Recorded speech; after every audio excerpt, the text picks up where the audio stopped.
there's only a few other like bird species that will look after their cousin's nest if the cousin dies and doesn't come back from, the scout run, and otherwise they usually like knock the birds out of the nest and start over.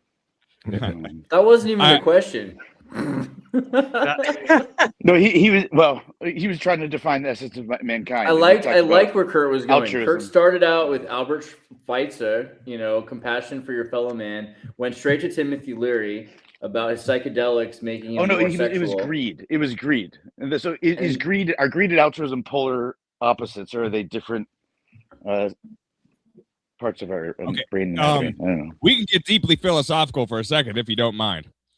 All right, so I mind. I'll take no answer as a good answer. Yeah, you would. A few philosophers, I guess. I haven't read their books or anything. I listen to podcasts about philosophy, so it's secondhand philosophy. But they say one of the problems with the human species is like we don't realize how much abundance there is. Like the world, there is so much abundance, and we constantly fight each other. Like we're so privileged that we fight each other over what's happening on the Magic TV box, like Super Bowl halftime show. Who gives a fuck?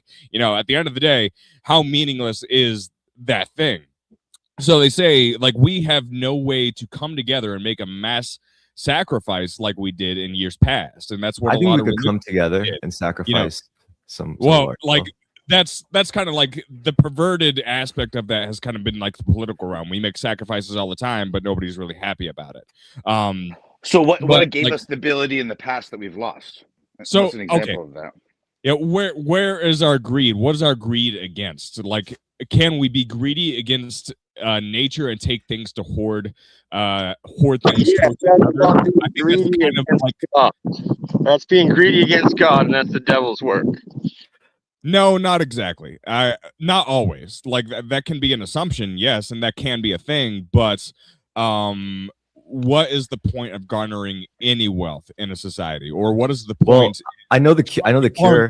Like, do you want to farm as many beans to dry them out so that you're protecting your people, or like it's like if you're going to have a society, if you accept the idea of society as a good thing, then being quote unquote greedy against nature isn't always going to bad thing. Yeah, but the solution is so simple, man. It's such a simple solution. You can be greedy and things can turn out okay. You just got to remember to be fucking, what's the word, kids? Grateful, right? Thankful. Yeah. Like just because you're grateful. As a shepherd, it was your job to cull.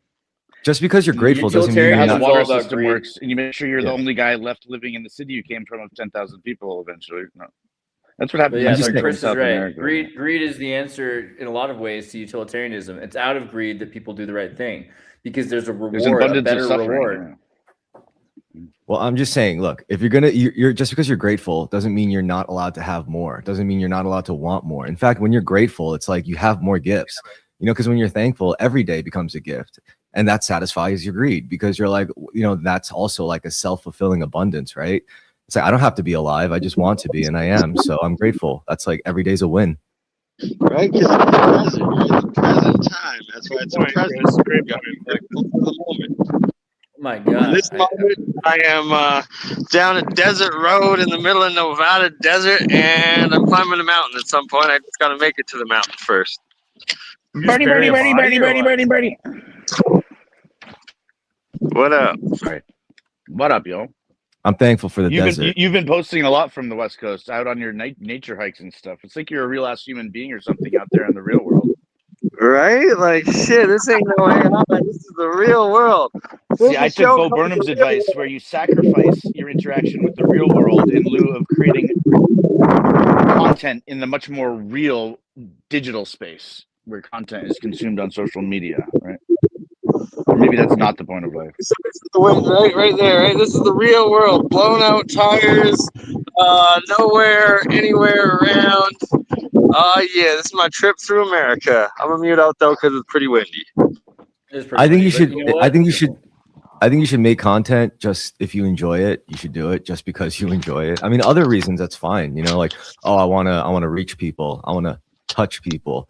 I wanna change, make an impact. So I don't know. I mean, if you legitimately enjoy doing it, then it's well, okay. Bo Burnham's point was, regardless of whether you make good content or bad content or a lot of, you should stop interacting with the real world to conserve as much energy as possible, so that if you are going to expend energy, it's to create something again in the digital technosphere, so that the basilisk can get as many data points on you as possible. And every single one of you has your camera uncovered on your phone, in your computer, when you're not using it. And there's a lot more data points.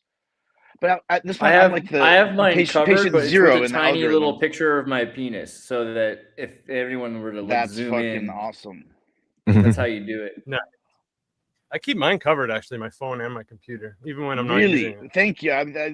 I go to the bar and I'm the only one there, and I say I must be the crazy one.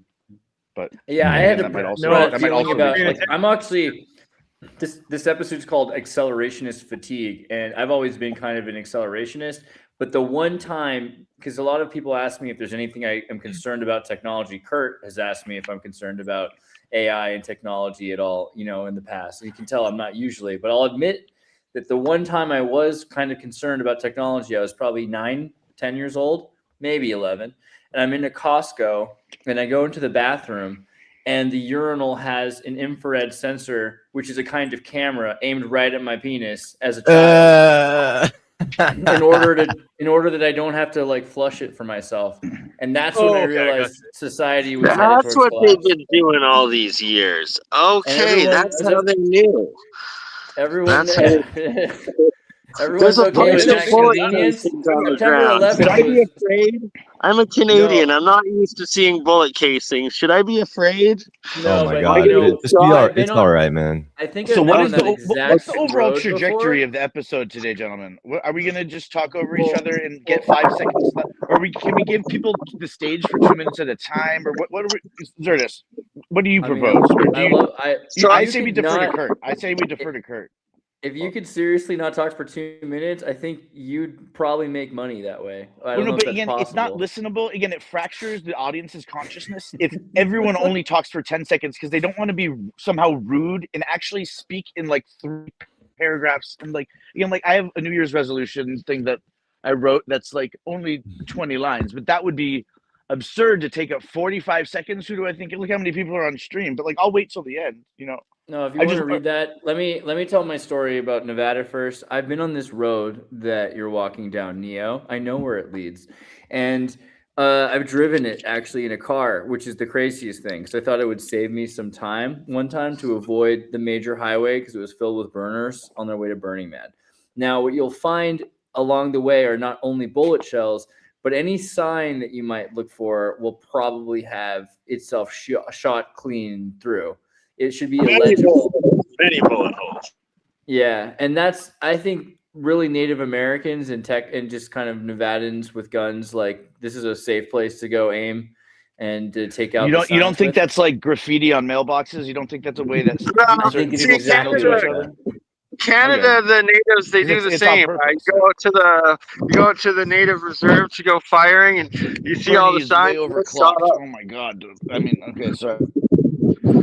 All right, we're in the middle of nowhere. We good. If you never hear from me again, send search and rescue to somewhere in buttfuck Nevada, and hopefully you'll find me in 10 years. I'll be on that as soon as it happens. Gotcha. In 10 years, there will actually be a place called buttfuck Nevada. Like, did you want to read something? Is that what you were trying to imply? A manifesto. I mean, sure. I think it'd be a good tone setter. And again, I know other people on the set my tone, baby. Long, coherent thoughts. Set the key. This is about saying goodbye. I'll make you a deal. I'll let you read it, but I'd like you to let Jordan speak for 2 minutes as an emotional and maturity test. If Jordan can speak for 2 full minutes, I'm going to start the timer at the beep, and then after that, it'll be your turn. What do you think? Sound like a plan? Anybody like this? Sounds about right. All right. So on the I'm count just happy of to be here. 3, 2, 1. Jordan, talk for 2 minutes. Well, So sorry, man, you didn't finish giving. I know, the right? Wasn't that rude? That was Sorry. like completely Sorry, crazy. I don't know what to talk about. I don't want to. Well, I mean, you've been doing a lot of shows. I can talk for 2 minutes anytime, but I'm gonna shut up because I'm running out of cell service. I love you guys. I'll rejoin later when I'm on top of a mountain. Much love, All my right. friends. Fair enough. Love you. Okay, so wait. I called this episode "Accelerationist Fatigue." So there's a lot of sacrifices we're making to make the world progress towards a goal. Is anybody tired? Anybody feeling exhausted? And then Jordan, maybe you have some thoughts on how the world has changed so much since you were a child and where it's headed. Like, where, are you seeing us accelerate towards a future? And, are you fatigued? Or, whatever. That was just my thought. Sure. Also, Sparrow, we love you, Sparrow. Oh, nice. You're Sparrow, amazing. shout out. Yeah, Sparrow knows that Jordan's not going to get his full 2 minutes, but that's because he's too polite. We'll try. Exactly. I guess, like, to answer the first part, since growing up from being a kid, I feel like there's more hate and more toxicity out there. But I think that obviously, like, probably 90% of that would be like social media and just all the extra platforms of communication out there. So you just see it a lot more as opposed to, back in the day, I'd like go to school, talk with my friends, play video games, eat, whatever, go to sleep, yada, yada, yada. But now it's like, especially if you like do a podcast or you're interested in what's going on in the world, you feel like sometimes compelled to always be checking what's going on. And you see a lot of violence, a lot of wild stuff that like probably wouldn't fly back in the day. But now that the Biden administration sandwiched in between the two Trump administrations has happened, it's just I think it's just created so much. And of course, I don't think the leaving off of Obama helped. So I don't know. I think it's just going in a bad direction. That's what I feel. And yeah, I do feel kind of fatigued by it. I feel like there's like so much other stuff I'd rather be like researching or talking about, but sometimes I feel compelled to like put focus on stuff that is happening like that day, that moment. And it can be really exhausting, especially like if you're people like us and you can kind of spot the fractures in the facade and what's actually going on behind the veil. You get frustrated, you get fatigued, you get tired. And that's why it's nice to have like friends like you guys. I got a secondary to ask to that, actually. The second part of that is, how do you know who to listen to? And because I hear, you've had no some idea, episodes man. recently. That's what I'm trying to find out. That's like that's kind of Chris mentioned like doing a podcast and for what reason. And one of them he mentioned was to enjoy it, I think. And that's a huge reason, to enjoy it and learn, meet new people, but also to learn about who you can listen to, who you can trust, who you should be listening to, what to be watching out for. So it's a huge question, right? Especially when you have this new alternative media that's just exploded in the last, I guess you can say, decade. And now you have people like Candace Owens, Andrew Tate, Tucker Carlson, Shapiro, Nick Fuentes, even like people like Piers Morgan or stuff like that. And they have these huge $100,000 to $1 million platforms. But they revamp it to be like, a garage podcast or something like we're doing, purporting to tell the truth and be on the side of the people, in between all the paid ads for the products that they say are good, but are just actually usually just as so. Like, for like, instance, Tucker Carlson. Again, I buy the premise. How does he have an expensive? How does he not just have a YouTube channel? I'm just interested. The paradigm, I think, has like totally shifted. Even Alex Jones, he's not allowed on YouTube, and he has his own studios. That was about 2 so you're minutes. Saying just actually. the production value of the set itself, or? Well, that's a big part of it for sure. And he has advertisers, and people can pump out. Yeah.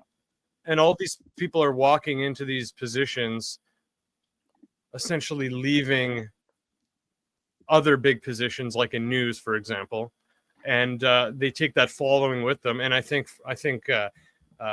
nobody people listens like to Candace- podcasts anymore, dude. All the views are fake. Every major podcast has like 8 real fans. Like Xirtus has I don't know. more I think- actual I think real I'll- fans than like some big podcasts. I don't know. I think Xirtus has a few more than that, but well, yeah. okay. No, I'm saying Who that, like, knows? that's Who knows that's who's real anymore? cool. Yeah. That's cool. That's I don't cool. know. I mean, we All right, have. guess We my have. 2 I minutes definitely. is up, so I guess.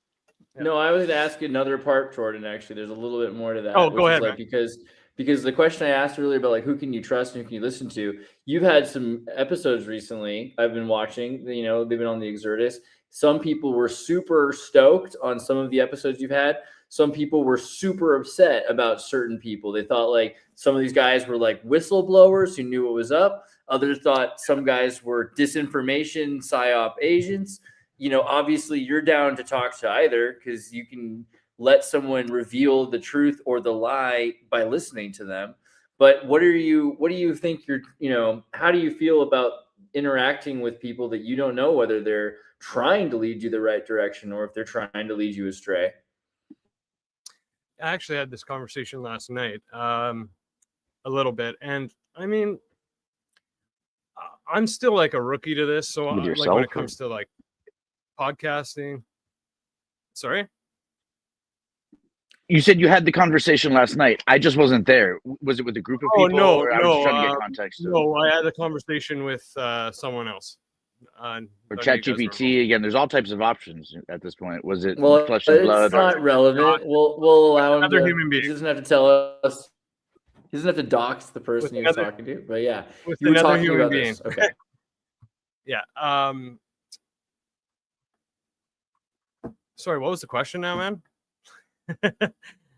Oh my God! So if you can trust, Sorry, how dude, do like, you know interruption who to kept throwing trust? me Or... Yeah, I know it's hard, man. I'm Oh, sorry. for people See, that this is come the on, test. okay, This was the so test. people that come on. Sorry to interrupt, but people that come on and whether I know or not if they're kind of leading me in the right direction or a wrong direction on purpose. That was your question, I think. Or right? trying to lead you astray. Yeah, exactly. Yeah. Try to take everything at face value. I mean, you can't. I don't necessarily like the idea of bringing only people on that you agree with. So if someone's going to come on and lead me astray, I mean, I would hope that I would do some research and maybe ask around to get confirmations if it's something very significant, if I don't know about it. But yeah, I mean, it's a huge issue, right? I'm sure that you having a larger platform, you face that yourself. So yeah, it's something I'm definitely kind of learning to run with. I don't know I actually would love to hear your thoughts on that, Andreas, being more of a. I mean, it's really hard, obviously, because I think when, some people were really upset at me in my past for having people on that have been clearly shills for the Illuminati on one level or another. And I figure that's like the most important people to bring on, is the way I look at it. People can be upset at me for trying to show people lying, but, you gotta capture a lie in a recording. Like that's the best way, and especially because time will tell. The more that you see the way a person act, the more track record you have. Eventually, you know me, which is really interesting. So many people know me because they know how many videos I've made about whatever. They know whether I'm, authentic or if I were not authentic, and I think that's the main thing with the disinformation agent. You have to present their information in such a way that you're shit testing them publicly in order to record that. So you see, none of you guys are sports fans, but Sports Network all day. You have guys that are quote unquote lying, saying my team is going to. Yo, when did I say? Wait. When did I say I wasn't a sports fan? One of them's wrong. I like every day. sports. Half the people are fucking ready, and you move on to the next day. I feel like people are trying to create this AI simulation where they're eventually going to have a computer system that is good enough to predict the future, and then they're going to rely on it. When the message is supposed to be over and over and over again that no matter how good the computer system is, don't trust it. William Dubs is right. Andreas has 127K. Russell Brand has 6.72 million. Suspicious, ain't it? I don't know. What can I say? Maybe Russell Brand makes better content. Sorry to interrupt, but that's just like I was saying. Like he was a big actor, right? And now he takes the helm of a podcaster and he says, You should listen to what I have to say because I'm going to tell you the truth. And he already has that following, right? So, but you're saying that like it's a dangerous thing. It's like, I'm a Red Sox fan. If I listen to his broadcast, I might start rooting for them or like learn more about their team or organization and why they have success over. Hold on, breathe. You okay? And then Jordan, you explain what you were trying to answer. I mean, it could be dangerous. I'm just saying. I guess my original point was just talking about the influx of quote unquote alternative media people that, you know, have come from a high role already, and then they're taking this role as someone that, oh, I'm just a podcaster. I'm not bought. I'm not corrupt. You can absolutely trust me. That's all I was saying. And yeah, that can be dangerous. Yeah, pretty shady a lot of the time, for sure. Yeah. 99% of the people, if they don't agree with 100% of what the person says, they find one of any other 500 people's channels to watch until they hear one thing that the person has that they disagree with. And then they, you know, after 2 years, and then they move to another podcast. But that's not a realistic way. I think Andreas described his belief set as kind of more multivariate. I get scared when everyone starts believing what I believe. At first, I try to take a controversial opinion so I can flush it out. And then once you get enough people convinced of it, that it's a strong enough and solid enough opinion that it's a hypothesis, it could be proof, could even be true. That's not just performative to be funny. You're saying as like a survival technique in large groups of people, what you do is you throw out the like inappropriate joke. Like, you know, the way ICE is treating Mexicans, it's unacceptable. They're treating them like they're Jews or something, you know? And then you see how people react, and then you learn how to drift towards the people that you're trying to interact with. That's a really specific example, but you could totally do something like that, because then what you do is you throw out all of the people who agree with you, which is the opposite of how to grow your following, probably. I don't know. It seems like that just galvanizes people against each other. But at least you can look for someone who will, if everyone starts agreeing with you, that's a dangerous place, because you can't grow in that. You can only become more affirmed in that. You know, that's what you do if you're like in a self-help program with like a drug addict group. You like affirm each other. No, what we should be doing is finding people that disagree so that they have, you know, you want to have hundreds of people in a Jezebel debate around you or something like that as a format, so that you constantly are getting Jubilee, not Jezebel. Yeah, sorry. Weird Freudian slip. I don't know what that was. See, at least someone's paying attention. I caught that. All right. I just gave my little smirk. I was like, huh. Yeah, thank God someone is. But then you get 100 people who would disagree with you again, which is, you need at least that, so that you can have 100 holes drilled into your plan, right? You want to have every attack possible on your ideas. That's the goal, so that you have better ideas. So wait, that's not how you guys already structure your opinions and beliefs. Is you interrogate the shit out of the things that you think are obvious until, and the more people you interact with, right. You're going to get. So Winston Churchill used to stand in front of the mirror every morning, and he would argue with himself. People said it looked like he was Gollum arguing with him, like the devil, you know, just in the mirror, was just yelling at him, because he wanted to have any possible criticism or attack on his personhood that he could ever hear prepared, and to retort, to already have a million retorts to anything anyone could ever say to him that was rude. And a lot of British people have a lot of creative ways of being kind of rude. So he would look at himself and make fun of his nose, or make fun of his hair, or, you know, often make fun of his politics, right? And that was the thing. I think at one point a woman said, "Frankly, Mr. Churchill, I'm not sure which I dislike more. I have a greater distaste for your politics or your mustache." And then Churchill said, "Well, luckily for me and for you, perhaps, you will probably never come in contact with either," right? So he could do this at any moment because he knew how people were going to attack him, because he would attack himself. I think that's a scary way to do that. Yeah, I think there's healthier ways to do that. Like if you try to approach mastery, you get the same effect. Like I don't know, it could be martial arts, it could be a craft, it could be writing, it could be woodworking, whatever it is. And you tell yourself, I want to become like better than I could possibly imagine at this. And then on the way to that, you realize you start criticizing yourself. You're like, wow, I'm a piece of shit. And you start criticizing yourself in weird ways. Like you could be trying to use paint I statements, you know, that's what my you could try to, you could be trying to paint and you could be like, what the fuck? Like, what am I doing? I suck at this. I have my stupid tattoos and my stupid mustache. Who the fuck am I? Like, do I think I'm an really artist? hear yourself saying that to yourself? I'm sorry. I think everybody, like anyone who really tries to like devote their life to a craft, they all go through this phase. I think there's this there, like, yeah, no, I think there's a feeling of like Stefan, I know you've gone through that. I talked to you about it. There's certain things in your life. You've even brought it up on the show where you did this about your own hair to yourself. People do this to themselves over whatever. It doesn't have to be about tattoos. But it's interesting the way Terrorisk is presenting it as you statements, because you will often hear, more often you'll hear a social attack on yourself. You're such an idiot. You're such a fool. As opposed to, I'm such an idiot. I'm such a fool. That's a stronger avocation. And the reason it's a psychological projection into the universal you. And it's not true that everyone has negative self-talk. And outside of me, whether me as a fucking self-hating neurotic Jew also can relate to this idea of having like an inner drill sergeant. I mean, I'm not focusing on, I'm not focusing on the talk. You're right. That was kind of like rhetorical. Like what I really meant, what I really meant was like that feeling of like, you know, you suck. You know, it's coming to the feeling of like you weren't as good as you thought you were. Yeah, or criticism. In yoga, it's just called the beginner mindset. You don't. Yeah, and you exactly. have to keep it always. And as soon as you think you're good at something, that's when you like probably stop paying attention and get hurt. Or so it's basically like an inner death over and over. Like and the joke, the joke is, in order to get good at something, you have to admit that you truly suck at it, so that you humble yourself to the process for long enough to get really good at it. But the only way you stay committed to it is by staying humble and convincing yourself that you really fucking suck at the thing that you're now actually really good at. Yeah.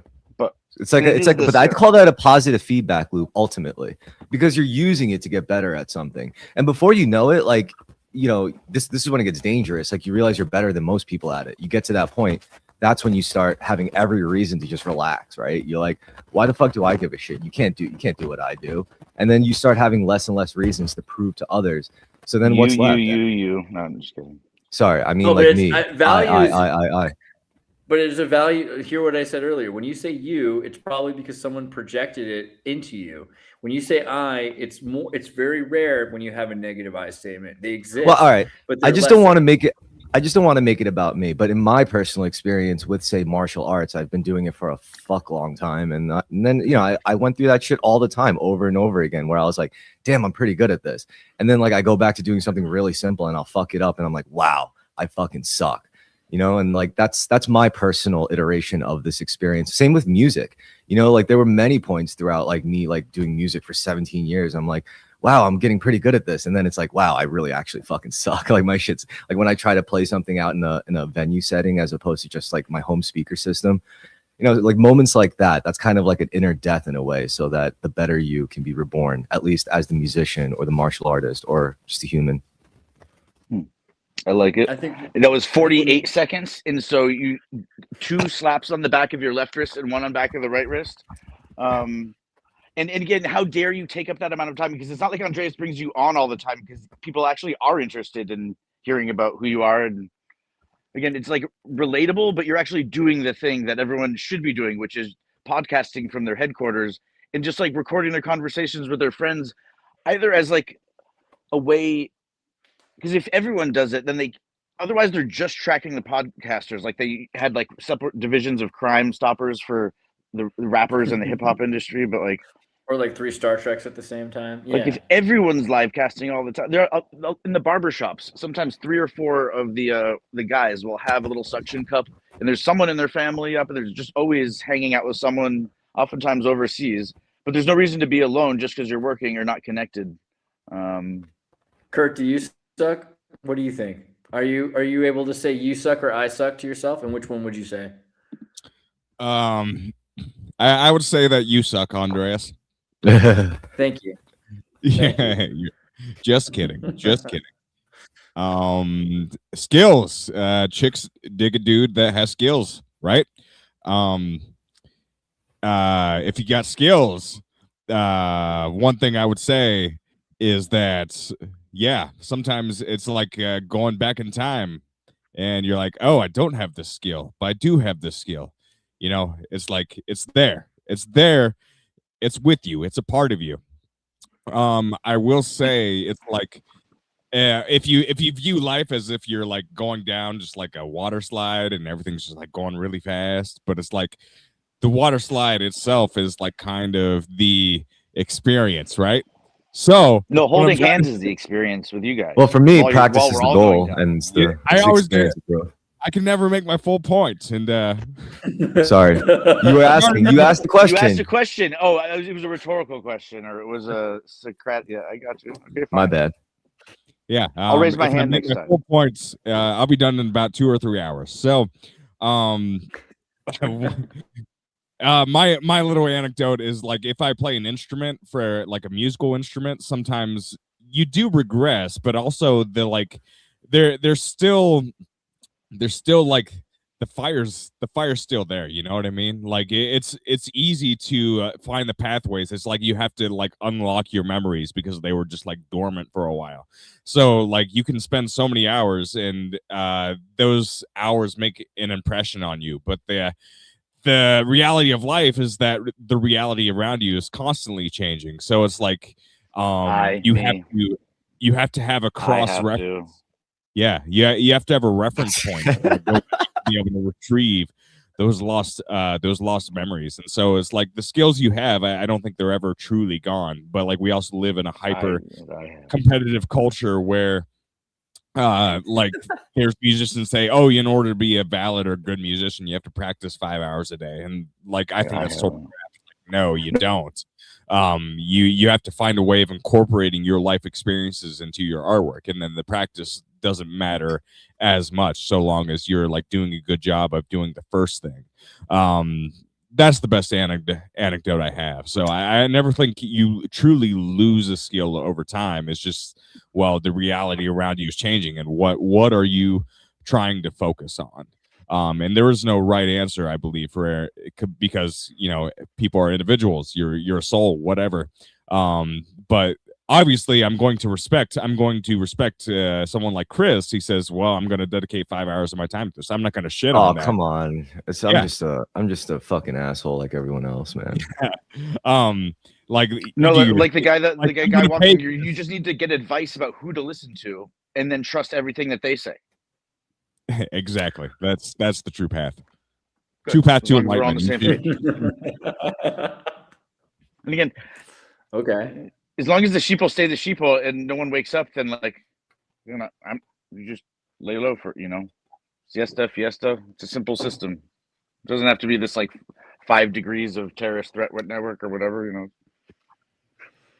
I don't know, being like accelerationist, trying to get to a goal is brutal because you have to stop resting. You have to quit doing bad things all the time. And you have to say goodbye to the pleasantness of now in order to prepare for the future. And so being a futurist is very different than being in the now. They really taught the boomers, be here now, at least the cool boomers. And now we're at a generation where we're afraid of what the future could bring if we don't prepare for a certain future.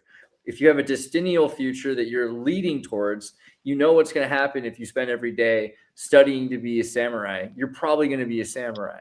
If you spend every day smoking weed and drinking, you might just be the town drunk or another town drunk or dead. That tells us there's a lot of power in routines and patterns, like patterns repeat, right? So if you devote yourself to a pattern, that's probably going to manifest, because that's what happens in nature. I mean, that's how I looked at it. I was like, if I keep doing it, I'm probably going to get better at it. But that means saying goodbye to the present. Yeah, and yeah. a big part of living in the now is saying, implies a truncation, and then you're taking the evaluation of what is and then predicting what's in the future.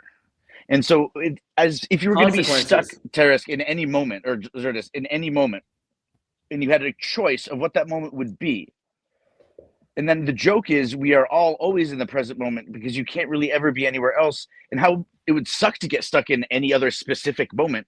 That's just so specific, and you'd always just be fixed and static. But the moment that we are all always stuck in is the present that is ever marching forward. And the question is a pattern. But people don't often experience the present because it's something finite. You can choose. Fixed. You can choose usually between basking in the existentialism of the present, of being here now, like I said, or you can focus on using now to get you to another future. and that often comes at a sacrifice of existential wanton I think lust. I think for me, it's always been like a state-based thing because like I don't really close myself off from anything. It's just what I really I go for like active state maintenance, where I say I want to be aligned in mind, body, and soul. And I try to incorporate the things I do to like serve that goal. So I haven't been dating, so I don't shave my balls because I don't know that if I meet a girl and she goes down on me that she really even likes balls. Some girls don't like balls at all or don't like, but so is that not being ready at all times for life and not living according to my ethos and being too much of a... But as far as committing to leaving something behind and setting intentions for the year forward, I'm going to pretend that I wrote this and hope that me reading it sounds important, but I actually got this off of a guy on Instagram, Matua Bill. I think he's a guy who's got face tattoos from like Maori warrior style, but he's like, he looks like a Maori warrior, but just with white skin. I don't know, everyone should look him up, but I'll leave his name in the comments. So this is about saying goodbye to yesterday. And actually, before I read this again, I can also do this in 20 minutes, or it could be like a game. Like, no, go ahead. I think you should do it in 20 hours because we're starting to get deep. We're using like long syllable words. We're being philosophical. Read it. Go ahead, read it. We're not casting pearls before swine here. Oh, okay. Try to read it in like one sitting. Like do it as quickly as you can. Well, you told me if I spoke more slow. No, okay. So yeah, it's also true. All right, whatever you have to do, just be yourself. I'll put the right emphasis on the wrong syllable. Okay, so we have. Thank you for showing me what no longer works. And this is saying kind of goodbye again to either yesterday or 20. Then thank you for the pressure that revealed what was real and who was real. Thank you for the lessons I did not choose, but I survived anyway. You stripped away illusions. You asked for honesty when I wanted relief. You taught me that endurance without truth is not strength.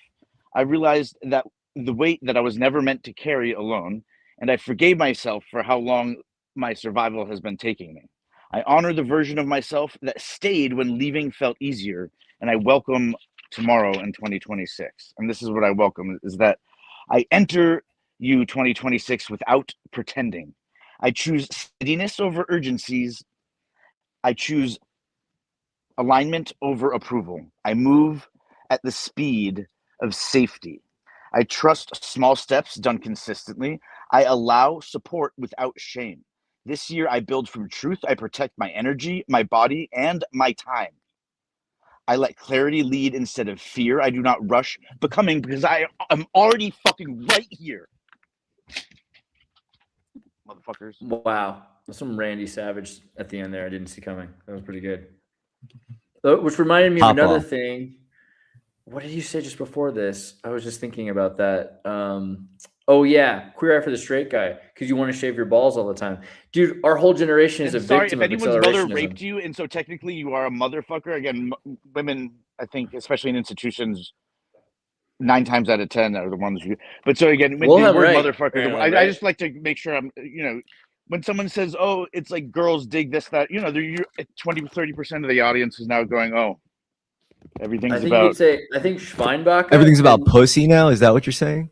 In guys and gals, everything in between and outside. Die Hard. I think that's in Die Hard in German. They say like Yippee-ki-yay Schweinbacher instead of mother. Yippee-ki-yay Schweinbacher. Yeah, that seems more reasonable. But yeah, okay. Aren't we a victim of the queer eye for the straight guy? Metrosexuality didn't exist before we were kids, and then all of a sudden on Bravo, there was this entire narrative that you. Oh no, he got cut off.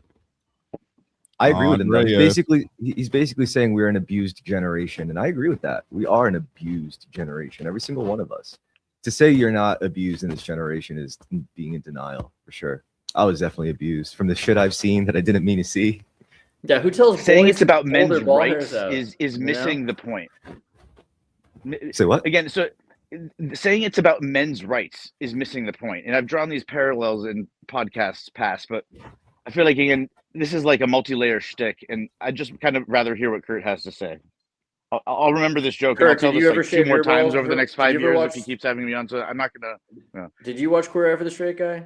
Are you metrosexual? Poor men's psychology, though. I don't think that's a You word. need- I don't think metrosexual is a respectable word. It was on anymore. Bravo in the year It was a 2000. bad word. It was a fad. Let's just be real. Doesn't it mean like you want to have sex with the whole city? Metrosexual? I mean, Metropolitan sexuality. Is there a more specific question? Like it was about men's psychology. Actually, to be fair, I think Stefan was right. Ask about men's psychology. Sure. Go ahead, elaborate, Stefan. Aggression and negativity is the blackface of masculinity. Masculine and feminine are words from an antiquated era of literature that describe, perhaps in the human species, a set of like domestic roles that. All right, is your sexuality a minstrel show? Go. No. Next question. No, it's that's a fair answer as far as I could tell. Yeah, all right. What was it about gender? I don't know. It seemed like there was something there. You were trying to ask about being a man and getting rid of false dichotomies. I don't know. What was it? And again, I was muted. So again, is the question phrased to me or? Yeah, Stefan, I was asking you to ask the question to Kurt because you seemed like you wanted Kurt to answer a question. Oh, does being a musician and like having an artistic outlet help deal with the way that the universe happens to be, and like everyone's burden is the heaviest, so to speak, or every man thinks that and is this stream enough creative expression for Andreas? And outside of like, again, the videos and the fact that he could in the intros and outros, and that's again, I can't wait to see a live performance of bass fucking memes and like someone screaming that at full volume to like warm up the crowd as part That's of like true. I do want to make him take me to like Amish towns and then just project out of the back of a van and do free shows for Amish. I think that's probably the solution. Well, we have a fair trade. All right. We've been planning the boys trip for quite some time. Like, you come part 1 boys trip, come to Amish land. Part 2 boys trip is help you escape the Amish land. No, but how it's like if you're doing a fundraiser and you don't make it, like your grandpa's gonna like make up the extra 90% of like whatever you didn't sell in Girl Scout cookies through like an anonymous donation. We should. I mean, in theory, do stuff like that and fund it. We should send Bernie back to the Badlands. You should set up the Xirtus headquarters in New York City and have Kurt like live there, and Andreas is closer to Europe, right across the pond. And then we could all just go there. What was the impetus of the road trip? Because last episode too, Kurt was talking about a boys trip, but this one was specifically to film what now? There's an East Coast boys trip that's starting in Pennsylvania. Actually, I could start it in Boston, get to Pennsylvania, then we lead to New York, and then in New York we have to go surfing for some reason, but it should be in the snow at Montauk because that would be really funny for Kurt just for a snow trip. Like, have you ever skied? I mean, surfed? I mean, in the snow? It's like, what is it? What even is it when you surf at Montauk in the snow? Do it. There's not many podcasts where people get baked, and so the idea. What do you guys think of a title instead of Based AF, which Krigler does on Mondays? I want to do a podcast called Baked AF, and like that way. Like even celebrities will call in and they can do their loosiest goosiest material that they edit out of their specials because they're trying to play to the middle for the mass market, but like, and just show what it's okay to they be goofy, don't let you do that, right? Wouldn't there be more shows like that? Obviously, but like Odyssey, there are some streamers that like link up with Snoop Dogg and do it. Well, but again, they're all smoking THCA weed. Weed went out of style because it's not good anymore unless you decarb it, but we're not going to get into that right now. Well, if you watch like terrorist episodes, every single one where I'm smoking like back to back joints, and like you don't know, it could easily be something else though. But you don't know are your eyes red, my friend? It could be anything. It could be anything. I'm just saying it's like as long as you don't make it about that, then you could pretty much go under the radar and get as loaded as you want. It's all good. With edibles and stuff too. And again, most people that are looking for high dosage of THC, they're going to dab. and then THC, depending on your dab works. But for the act of have you ever smoking not and the art smoked of weed rolling, for like a long time, and then you try it, and then you realize that it gives you extreme anxiety now, and you can't smoke it anymore? no, you know the frog in the boiling pot where it slowly gets warmer and warmer and warmer. The weed slowly got shittier and because again, when weed is legalized, the dispensaries would stock up with like a 2-month supply, and so it sits on the shelves, and at least it cures a little bit. But then eventually everything is on consignment because all the brands are competing with each other, millions of dollars in debt, and none of the brands in the We have states where two it's votes. legal to One sell. is Stefan quit weed. It's dorky, and then Eric, definitely not Eric Dubé, says just smoke more. So you've got two different opinions. How is you should definitely which one is the psyop? Reach out to Derek. Speaking of like people that you're not reaching out to him because you like him or like he would just be a great voice. Now that the Which guy one? that was related to Joseph Smith isn't on. Eric Dubé, just invite him on. Yeah, I should try again. I haven't talked to him in a long time. He picks hole in the wall podcasts sometimes, but nothing regular and repeating because they open up and close up shop. Whereas you're Mr. Consistent, you know. Oh my god. I don't know. Has Andreas already replaced himself? I think the flat Earth thing is really like where I got in trouble to begin with. Once I started interviewing flat earthers, that's when my channel first experienced like major cuts to promotion by YouTube. You know, it was like 100,000, 20,000 view videos, very standard. And then I did interviews, and it was right around the time they said that BBC had an article talking about the concern about misinformation on YouTube. But do Baptists stop listening to a channel if you talk about Catholicism for 30 minutes or have like an episode or two about it? Like all of a sudden they're like, no, never again am I tuning in. And those kind of closed-minded people, you want as much distance between you and them physically and digitally probably as possible. You can go ahead and be fans of like fucking anybody else. If you're the type of, again, you termed coined the term hypnotic reactionary. And then Matt Baker, his equivalent was Mindcovic, which is like a mind control victim. And it's someone who can be convinced with it used to just be a bulletin or a magazine article to be radicalized. Now it's a 5-minute video that's probably flashing lights at you at the right times and is playing off of heartstrings. And you'll go put your life on the line. You'll go you'll go participate in stalking a bunch of federal agents that yeah.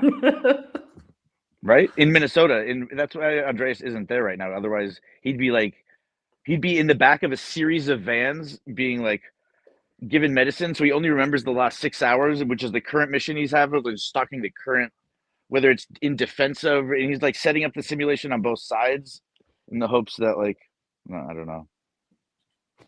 Dude, what about John Birch? I don't know.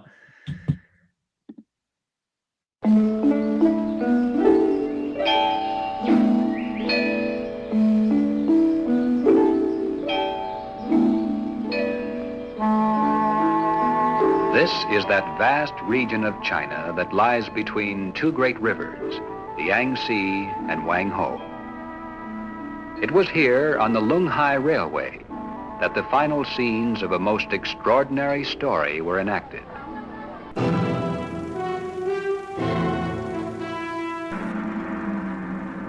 American though he was, John Birch's life ended where it began. For as Asia was the place of his death, so also was Asia the place of his birth. At the foot of the Himalayas, at the headwaters of the Ganges, in Landour, India, John Birch was born to missionary parents on May 28, 1918. If you enjoy smoking weed, Mercer University, you haven't Macon, taken Georgia, my advice about is where decarbonizing John decides to be a missionary to China. Then he graduates from Mercer in 1939. He leaves for China almost immediately. When John arrives in Shanghai during the summer of 1940, China has been at war with Japan for 2.5 years. He stays in Shanghai for the first 6 months. Attending a language school, he picks up the local dialect in record time.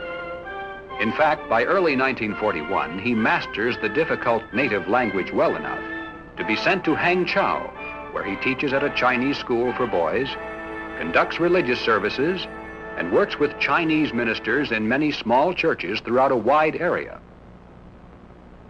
His routine missionary trips back and forth through enemy Well, they lines came are out, not everyone says viewed his number kindly by the until Japanese. two people say something at the same On the very time. first One, day of war with the United States, December 7, 1941, the Japanese forces in China send soldiers to arrest one John Birch, American missionary. Alerted to the danger, John narrowly escapes to and everyone flees to else's Jiangxi NPCs. province, where he continues to expand his missionary work. On April 18, 1942, launched from the deck of an aircraft carrier, Colonel James Doolittle leads his famous We raid were on all Tokyo. The pilots know they can never land their bombers on the carrier, so they simply head toward free China as far as their fuel can carry them. They bail out all the over scripture, enemy not even one territory. nickel verse from a woman.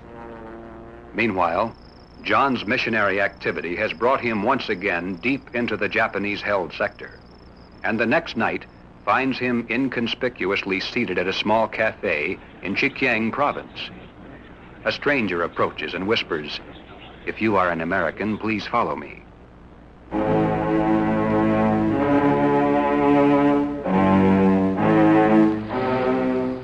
Outside, John is led to a boat that contains none other than Colonel Doolittle himself and his flight crew.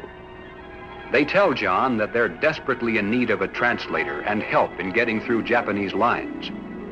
And so John leads the group out of enemy territory. On the way to Langchi, he tells Colonel Doolittle of his desire now to join the American forces in China, preferably as a chaplain, but in whatever capacity he can be most useful. Sometime later, while in Guilin, and quite by coincidence, John meets General Claire Chennault of the famous Flying Tigers. The general gives him a ride to Chungking in an army transport plane. This is the beginning of a friendship that deepens through the trials of war. On the 4th of July, 1942, John is commissioned as second lieutenant in the United States Army Air Force. But because General Chennault already has a chaplain, and because he desperately needs old China hands who speak the language, are aware of the intricate social customs, and who can live on the meager Chinese diet, John accepts the dangerous assignment of gathering information behind enemy lines.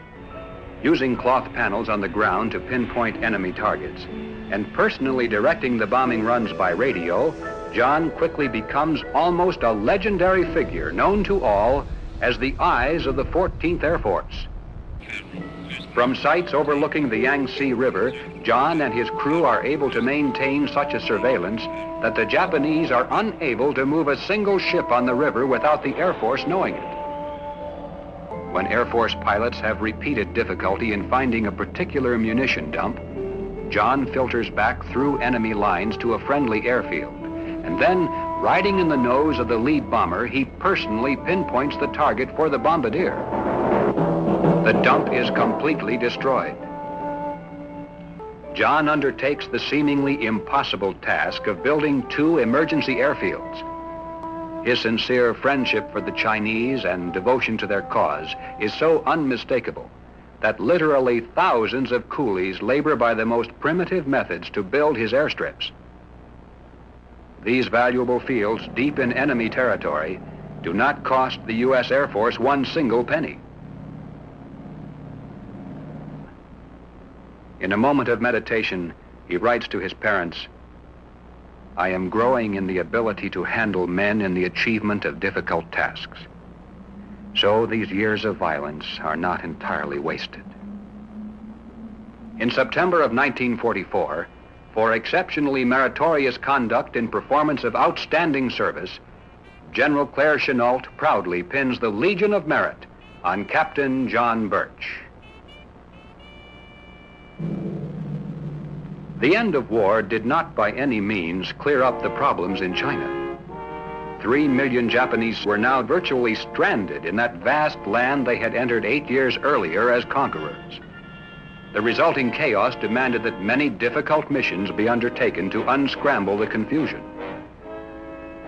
Assigned to one such mission are Captain Grimes, Lieutenant Ogle, and Sergeant Myers of the United States Army, 2 Korean and 5 Chinese enlisted men, Lieutenant Tung of the Chinese Army, and Captain John Birch in command. Shortly after departure, their train is stopped by a break in the tracks of the Lunghai Railroad about 50 miles west of Suchao. They transfer their gear to a small handcar, despite the warning that there are marauding bands of communist guerrillas ahead. The men feel that, as Americans and as allies in the war against Japan, there should be nothing to fear from the communists. And besides, the war is over. Has been for 10 days. Finally, they meet up with a force of communist guerrillas, several hundred strong. They are ordered to halt. Captain Birch and Lieutenant Tung ask to speak with the man in charge. After a brief conversation, they are led into the village and then left surrounded by soldiers. Captain Grimes and the rest of the party stay behind.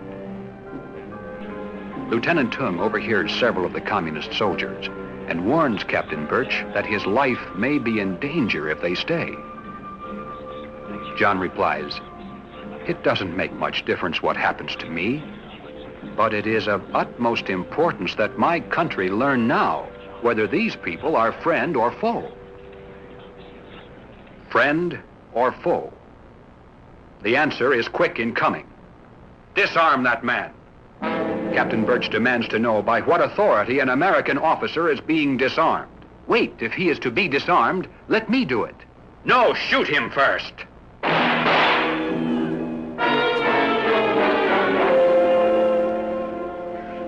Lieutenant Tung has been shot in the leg and then bayoneted. The last thing he remembers is an order for Captain Birch to move out. But John, also hit in the leg, replies, "I cannot walk."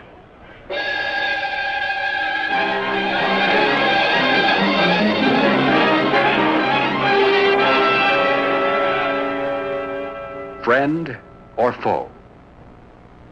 As the body of John Birch lies lifeless in a ditch, the question is answered.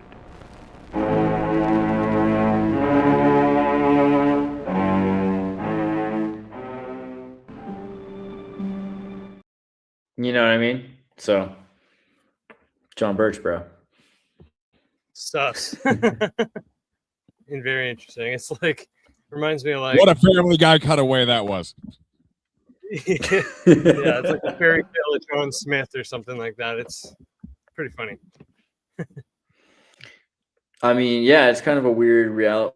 Whoa, we got... Oh my God, it's Aiden. Hey, how's it going? Oh. Oh, my hair's horrible right now. What's going on? You're in Texas. Yep. How's it going in Oh, Texas? Nice. Doing good. Just got out. So. From jail? So I know you've been working on some awesome projects. Do you have a Clawbot? Are you doing any of that, or just doing the generative Bot, right yeah.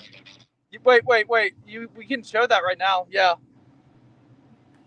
Yeah. Where do I Guys, go to the Aiden AI? Yeah, the Yakubot on Instagram. Twitter, TikTok. That's a good one. How do I Honestly, find it? I sent a few of them to you, like on Instagram. Okay, hold on. Let me see if I can find it quickly. You said it recently? All right.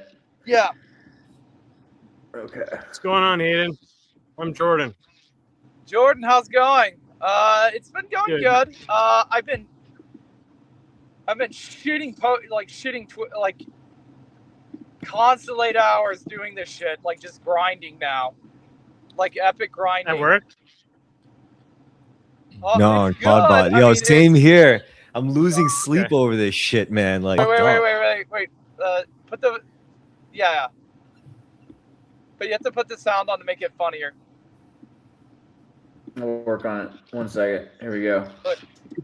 Is ICE trying to deport your black boyfriend? Is ICE putting handcuffs on your son? Are they asking for his papers?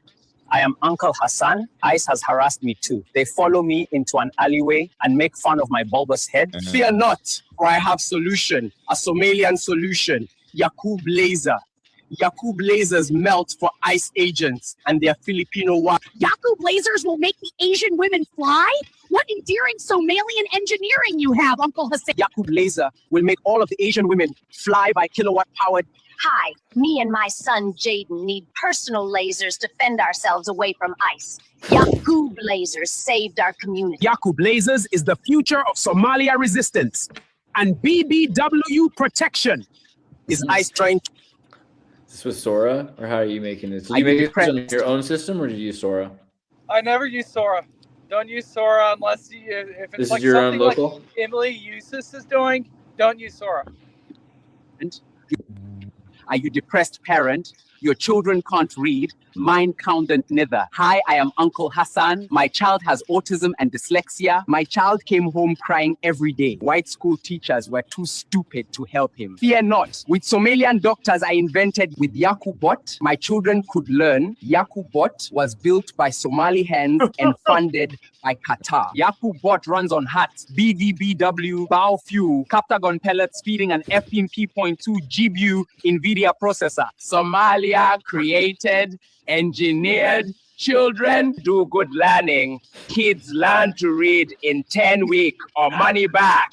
Daddy Hassan, I can read better. Jesus, bro. So you made all those, Aiden? That's Yeah. cool, man. So That's like wild. the small kid is like, I feel like the kind of like this other character. So I want like there to be eventually like 400 different Somali characters that have their own movies.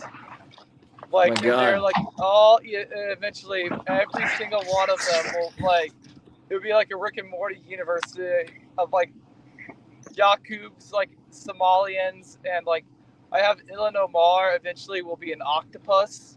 Like You have a big dream, man. no, I already do. I Somali. already have it. And it's like fuck. It's very weird. It's like very weird. Well, it's future art for sure. I don't know. Kurt, do you I have have thoughts? the infinite dream of making every girl nude, and yet I choose just to make real it? Ilan Omar an octopus. Yeah, sure. You could do anything if you wanted. I don't know. What do you think about this? What do you think about his Somali propaganda, gentlemen? There are places where women have to pay a tax in order to wear a shirt, and if they're broke, they have to walk around topless. But it's like up until old age, and it's just like a way to acknowledge. It's like a cat. It's not a caste or a class system, but now there's a let me see your papers tax. So you know the real ID. This came to me right before the stream. This is a 5-second idea. You conquer the real ID stream because you make voter ID mandatory, and now it's a poll tax. And I don't have a gold star on my paperwork because the last time they told my people that, oh, everyone's doing it. Yeah, no big deal. Just get the gold star on your. I understand it's 5-pointed star this time, but like now I can go to the airport, and at first for a long time they bluffed and they said, no, you're not going to be able to travel. You know that? You're not going to be able to travel. But now you can go there, and somehow by swiping your credit card, $45. Someone's audio is all out of whack right now, but Yeah, I think you're. Sorry, single mother. I think your microphone's a little brutal. But no, It's all so good. Andreas, you're tech savvy. How does that work? You swipe your credit card, or let's say you pay cash. Now, what it was supposed to be a unique code and signature in your microchip real ID. Now it's a chip in Somehow the air. you So just if pay someone has a $45, machine, and there's a guy who pushes a button, and it's fine now. You're good. someone can actually scan your card as you walk by now, right? Because they've got those chips that you can bring up close to the machine and it just sort of taps. But if you have certain machines and you aim them at people, you can copy the codes from different credit cards as they walk by you. And then you can use their credit cards. You can charge their credit cards with various tools that can wash it through a name that seems reasonable, and it quickly takes the money and puts it in a different account. People are clearly like hackers are doing this now. So I mean, it seems like a really dangerous thing. The conservative aspect of this ID laws, and it's a major thing. I know in was it Justice or not, Sheriff Alito in New Mexico. There's really people feel really passionate in Massachusetts. Used to not. It was a non-mandatory ID state. Some states you have to produce your papers apparently, whether you're a citizen or not. But as far as like privacy, what is it? The Fourth Amendment right to avoid unnecessary or undue violations of your privacy or and whether or not back in the day that made sense in a certain way as a principle, and whether or not today. Well, they make wallets. I'm still just wondering from a technological standpoint. They make wallets that will actually block the EMF frequency. Like there's a certain material that you can get that just goes around your cards, and then your card can't be easily scanned. But a lot of people are getting their cards scanned right now, apparently, because machines are really cheap on like AliExpress that just pick up those signals. I think it's like a near frequency. So I've always tried to do this. We pass it around so I'm in Massachusetts. They're trying to switch to the Real ID, which means you have to have a microchip in your card, and they say that's as good as having a passport, but I don't have that, and I've renewed my ID. They said before, if you renew it after a certain amount of time, you were not going to have a choice. It was going to have to be the Real ID, but then eventually they went back on that too. So they bluffed. It's like the vaccine, you know. It was, Look this up. Robert Vincent calls BS on your shirt tax for females. Is there anywhere, I'm asking the internet, is there anywhere in the world where women have a shirt tax? What was the rest of your point? And like have to be taught. It was in the imaginary universe that Aiden was going to create. And by the way, Aiden, what's up, man? I like how you appeared when I disappeared. Yeah, sup? I just got out of things. I just saw your thing. Usually, yeah.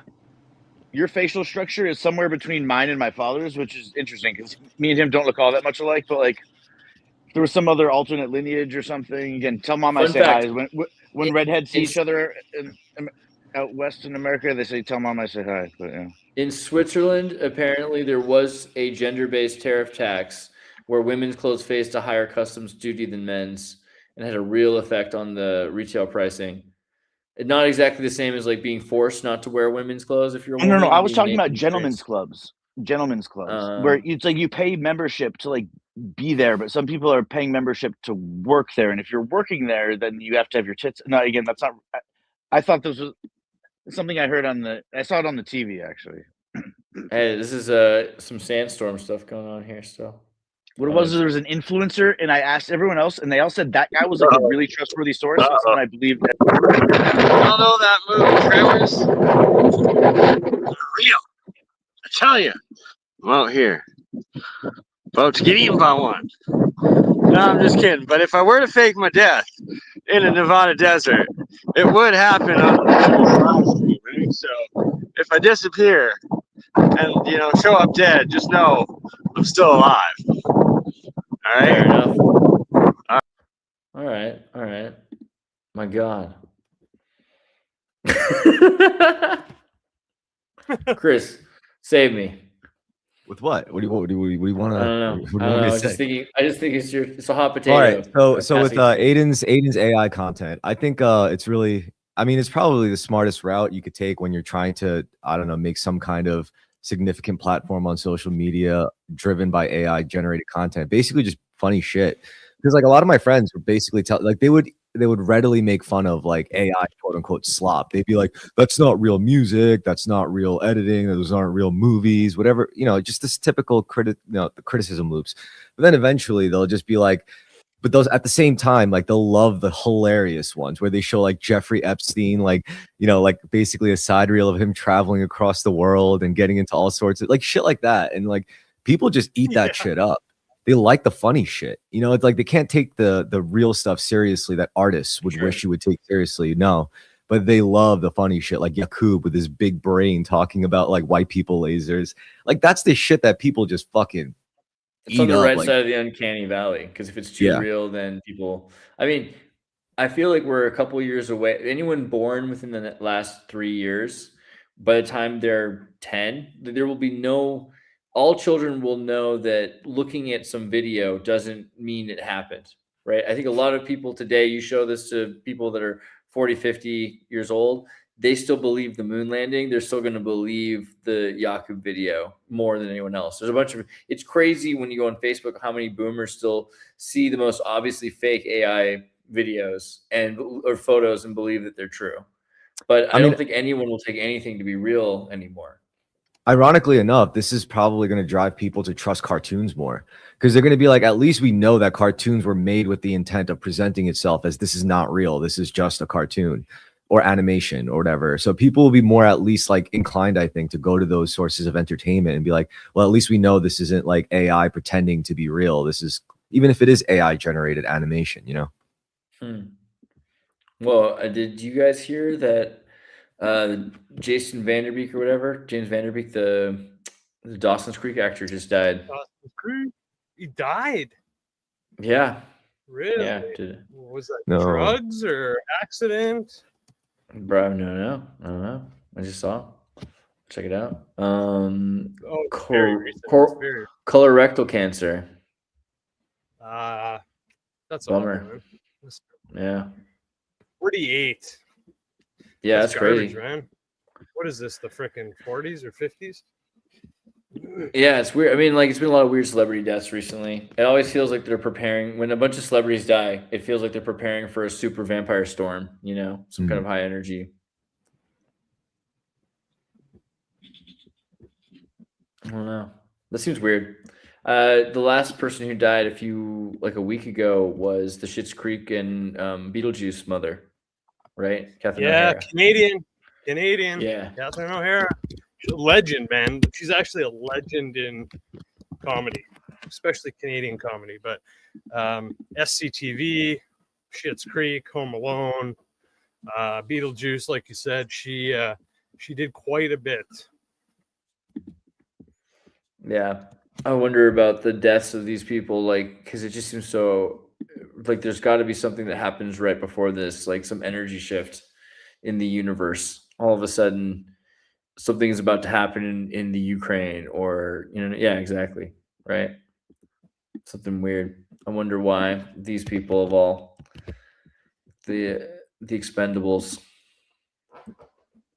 Right. The Harvest.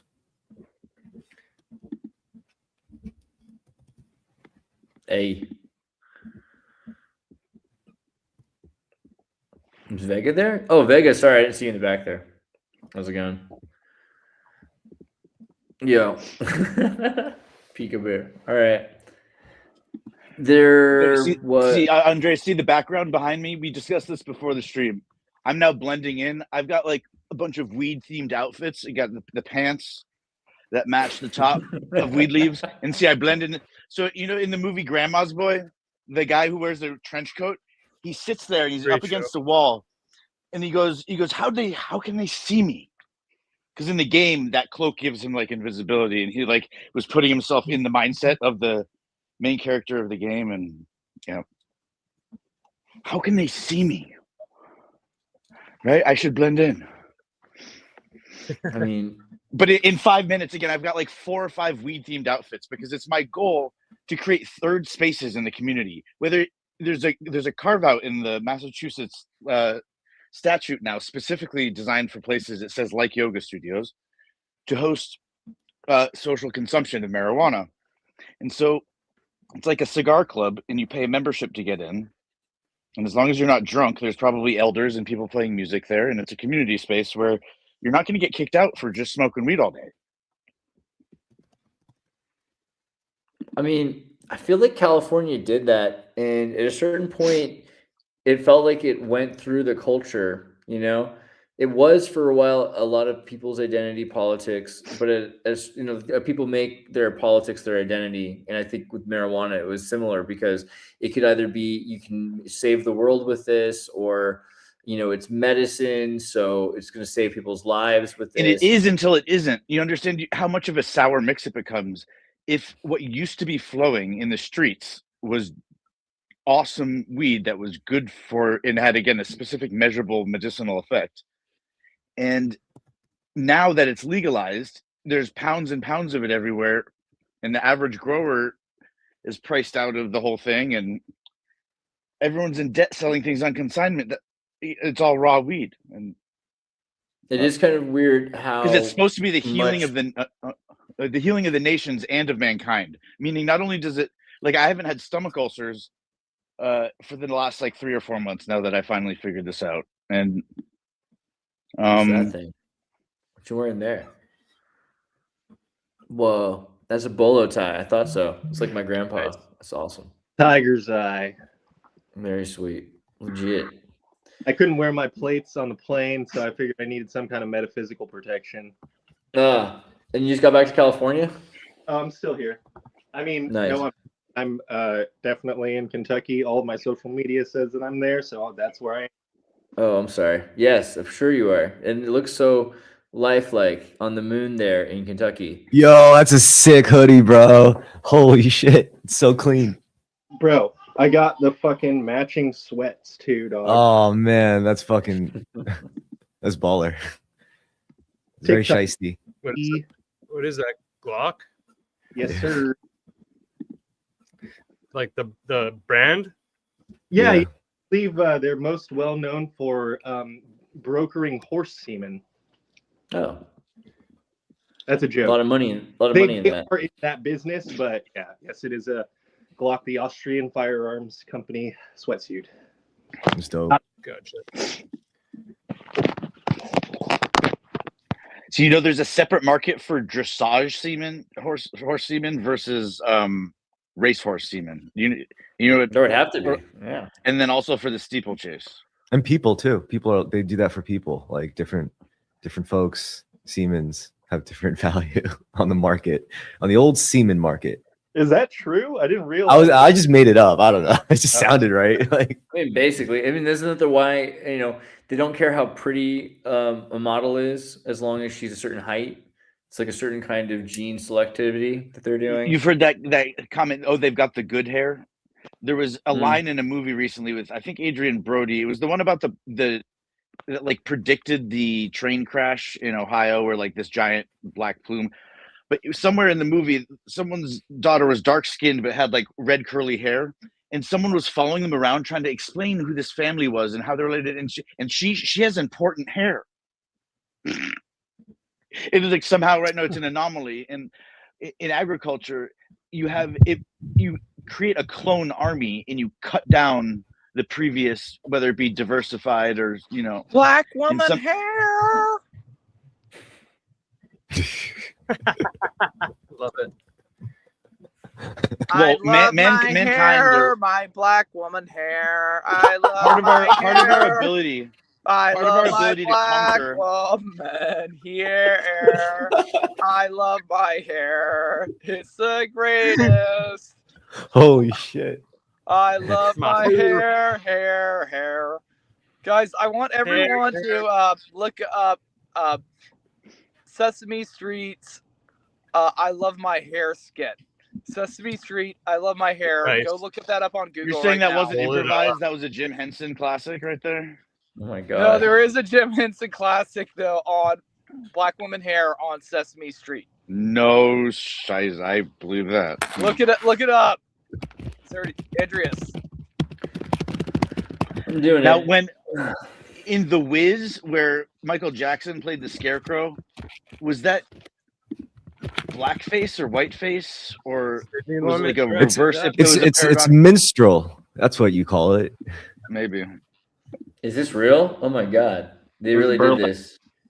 But he was Jesus I on the wouldn't- cross as well as the Scarecrow on the pole. Huh? Yeah, and you don't have an option when you're there. Oh no.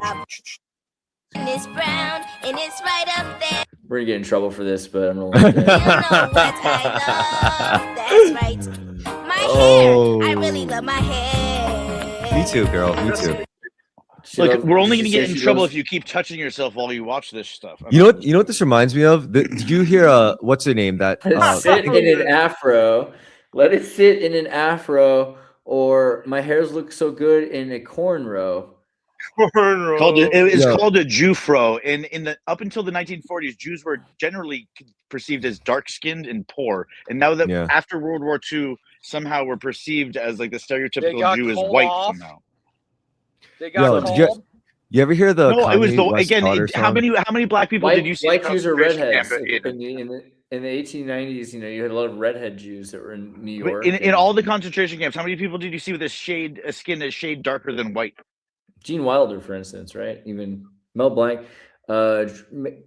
Jackie Mason. A lot of the Jews that were famous in the 20th century were the Ukrainian, Khazarian Jews who were Ashkenazi. They're not Sephardic. So Sephardic Jews, you know, sure, are darker a lot of the time because they're living in like Arabic places or in the Middle East or further towards the equatorial places. And Khazarian Jews were, you know, I mean, John Kerry, who ran for president, is actually an Ashkenazi Jew and just was able to, his family were able to hide their Jewishness by being Irish. Hence the Didn't he name marry? Kerry. Didn't he marry the heiress of the Heinz Empire or something like Heinz? Yeah, Ketchup? totally. Ketchup. Do you know that Alexander ketchup- Graham Bell. Oh, Ketchup God. is actually like a 3,000-year-old, like not cat's soup, but it's Catsup. not made of. It's not really made of cats, but it's made of anchovies that have been fermented with mushroom sauce. That sounds It's baller, yo. I'll try It's that. super good. Yeah, you have to actually get real ketchup from, and it's from like the Philippines, 3000 BC. But in the 19th century, for transporting purposes, they started using tomato instead of mushroom and adding like baking soda or baking powder or some kind of sodium benzoate stuff that was like poisonous, essentially, to keep it shelf durable. And then you got Heinz, and Heinz started making their, I mean, it's not 57 for any other reason than Kabbalah and the occult, which is pretty interesting too. Well, it's funny, they only agreed to sell that to the population as like, you know, oh, we're adding this new preservative and it's totally fine. And the Russians funded the study in the US to get it rubber stamped through, and the US funded the study in Russia to get it stamped through over there. But is any of the stuff we eat actually food? And like I was at Costco the other day, I pick up, it was pomegranate Perels. And instead of getting a pomegranate, they're like deshelled and they're in a cup. And there's 2 ingredients, and it says pomegranate Perels and mushroom extract. And I put it back down because I don't know what anonymous mushroom extract means, and I'm not really sure I want to find out. But yeah, abracadabra is the same gematria as Heinz 57, right? So it's a magical invocation. There's a lot of weird stuff about ketchup people don't realize. Well, gin as well used to be a place to preserve all the non-psychoactive or blood pressure or like cardiovascular affecting medicinal herbs or flavoring herbs. You know, there's certain dyes that they produce, or like certain plants that produce a color but no flavor, and they don't have any carcinogens in them. And it takes a lot of breeding you have to find them and then breed those types of plants. And what are you eating? Is that chicken?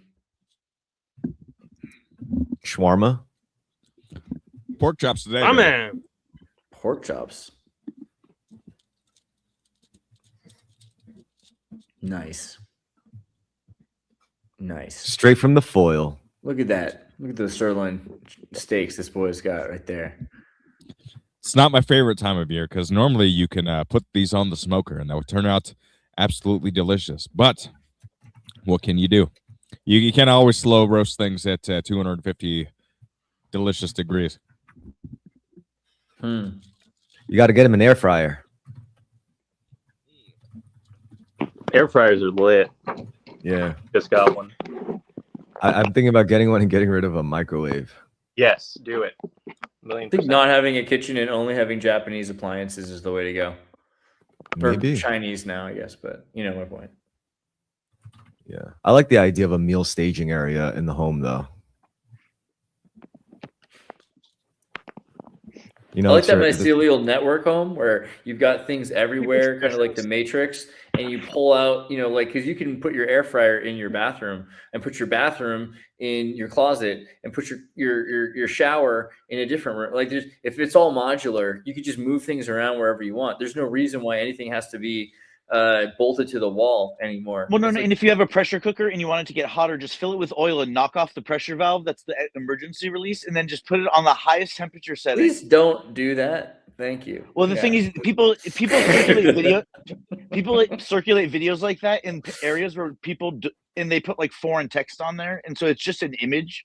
And then college students, they're told that that's how you decarboxylate your wheat, because you need to raise the temperature, and you want to do it in 15 minutes. And so they take what they have, and then it's called like Pop Secret. And the type of burn, you see the splatter marks on the wall and the ceiling, and the violence with which the lid of the very good. pressure I like how cooker that gets turned embedded out. in the ceiling. Look how clean that hair is, bro. You know what I mean? Excellent. Yeah, I don't think you should like blow never touch the pressure valve on trying to make weed. Honestly, it's true that you can put on, you should be able to put whatever the fuck you want wherever the fuck you want. But I've been interested lately. I don't know if you guys have heard, gotten into it, but like feng shui and how it like relates to the way you arrange your stuff, basically. So that always interested me, because like I was like, at first it just feels like like woo bullshit, but then when you really consider it and like your psychological engagement with like all the different appliances in your home and like specifically the cardinal direction you're facing when you're engaging with it, and like how sunlight hits you, or the way like what the first thing you see when you wake up, is it a fucking screen, is it the door, is it like a window, like shit like that. I thought that's really fascinating. Yeah, I did see a study though where I agree that energy flow is important, but I've also seen a study where they took like 10 different feng shui arrangers or organizers to come help clean up a house, and they set up a house, and each one of them came in and arranged things according to feng shui, and each time they came in, there's, oh my god, this place is totally out of feng shui, and then they would do it a different way, and the next person would come in, and I think that there's probably another explanation that's like exploitation. But if every single one of them that did the feng shui did it in a different way, does that mean that there's not a universal energy flow? And that, especially if they're saying that each other energy flow was so terrible that they had to change it, right? Well, I think. Sorry, real quick. I just want to say like. Oh yeah, I just want to say I think it's a lot of it has to do with your lifestyle. Like that's what I liked about it, was it's very utilitarian in a sense where there's no right and wrong way to do your feng shui. It's just, if you're going to work from your home, then you should have something against a specific wall, like on the eastern wall or whatever, or your TV, or like stuff like that, and your computers. So I thought that was cool. And it's because that means. Oh, so Frank Lloyd, you're talking about programming a space, and I went to architecture school, and it was no longer about designing what a building looked like on the inside or outside. It's about controlling the way and affecting the way people move through and experience the space. And so Frank Lloyd Wright, not only did he design the layout of the floor, he would draw on the drawings. He said if he could have bolted the furniture down to the floor, he would have. And if you have the original furniture with an original Frank Lloyd Wright in the windows, it's like a collector's item, but it's a whole house, and it's a historical like preservation thing. But he was famous in like he would go visit the house because he would get hired to do one project here, one project there, and there's one man, he could only do so many.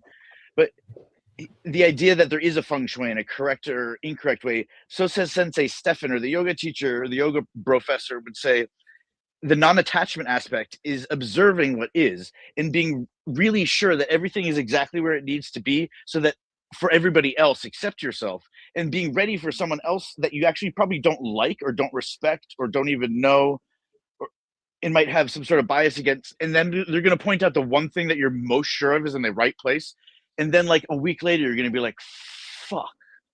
And either it's going to cause you to continue to bifurcate in this pathological sense where you get backed into corners, intellectually speaking, in the course of any given conversation or debate. So then why do they have then why do they have different goals? So if each feng shui arranger had their own way to arrange things, that's one thing. But if each one thinks the last way that the other feng shui person put together was so terrible that it had to be rearranged. Well, did it meet fire code is the real question. And that's really the only important thing. Yo, think of it this way. It's like Linux. It's like your Linux configuration, right? If you're into Linux, you hop on someone else's terminal and look through their files, their file directories. You're like, what the fuck is wrong with you, man? Like this is some cardinal sin shit. And then they'll look at your file system and they'll be like, dude, this is a mess. It's whatever you use it for. My home directory is one partition for like 2 different users from 2 different distributions I have installed on the same. See, for me, I used to leave my shirt untucked. I'd wear a collared shirt and a sweater and like khakis, but I would leave the t-shirt underneath. And the idea was it looked like I needed a mom.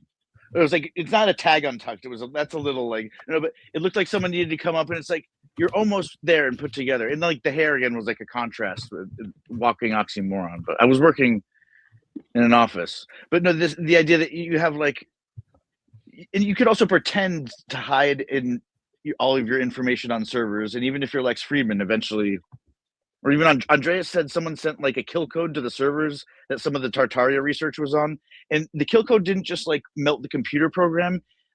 because every plastic or every substrate has like an ignition temperature or like frequency, and for all you know, like the stacks like actually melted down. It's not like a figure of speech or but making controlling your external environment and needing it to be a certain way, for me, it's like a facilitation thing. Yeah, either you're hosting in your own space, unless you're creating art or working on something, you know, like Vegas would relate to that. You know, you have your garage and your tools, and it's obvious where the creation happens. Aiden, you said you wanted to show 2 more clips, but I don't see where they are. I only see the Jacobin clips and the Coca-Cola commercials. They're on the TikTok. Look up. They're like midway down. 2 of them are Jeffrey Epstein ones. So Aiden, you came up in a conversation between Andreas and I last week, and I wanted you, in your perspective, that when I talk about marijuana, your stance on it is, if you're listening out there, don't take that guy's advice. Be careful. And what I realize is most times when people are having a conversation with you, Aiden, and trying to just tell you about it, they're trying to offer you some to go out back and smoke with it. And your instinct to say no there is 100% correct. If you don't, it's not something to be used willy-nilly, you know? So I respect your... Aiden, what do I type in on TikTok? It's like Aiden 9,000 or something like that. And it comes from a place of positivity and judgment whenever you comment on it. So I appreciate you as a human being. Like down, it's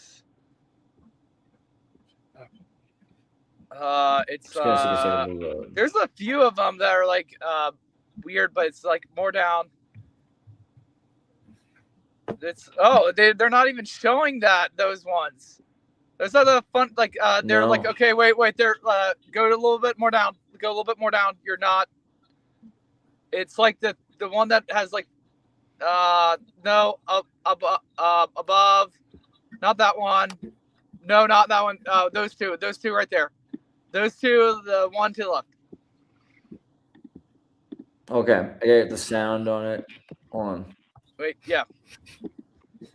I instantly knew Jeffrey's kind of stupid after. But Yakubot did. Yakubot told me all of the inherent secrets. Oh no! Audio compression. Everything worthless in my life is deleted instantly. No one can understand the intense compute. Only Somali engineers understand 40 teraflops of compute vibrating through your... Somalia created, engineered. Science. Oh my God. Nice. And then there's another one. That one's better. Teaching kids. They are great with kids. Giving a gentle hand. They like fat Gentile white women. Holy shit. When I have GPU cowords stuck onto me, I know that your carb bud is helping and connecting me to my divine spark. These Somalian engineer doctors help me find my Jewish soul. Somalia created, engineer. Hang that in the museum, the joke there was Jews don't have souls.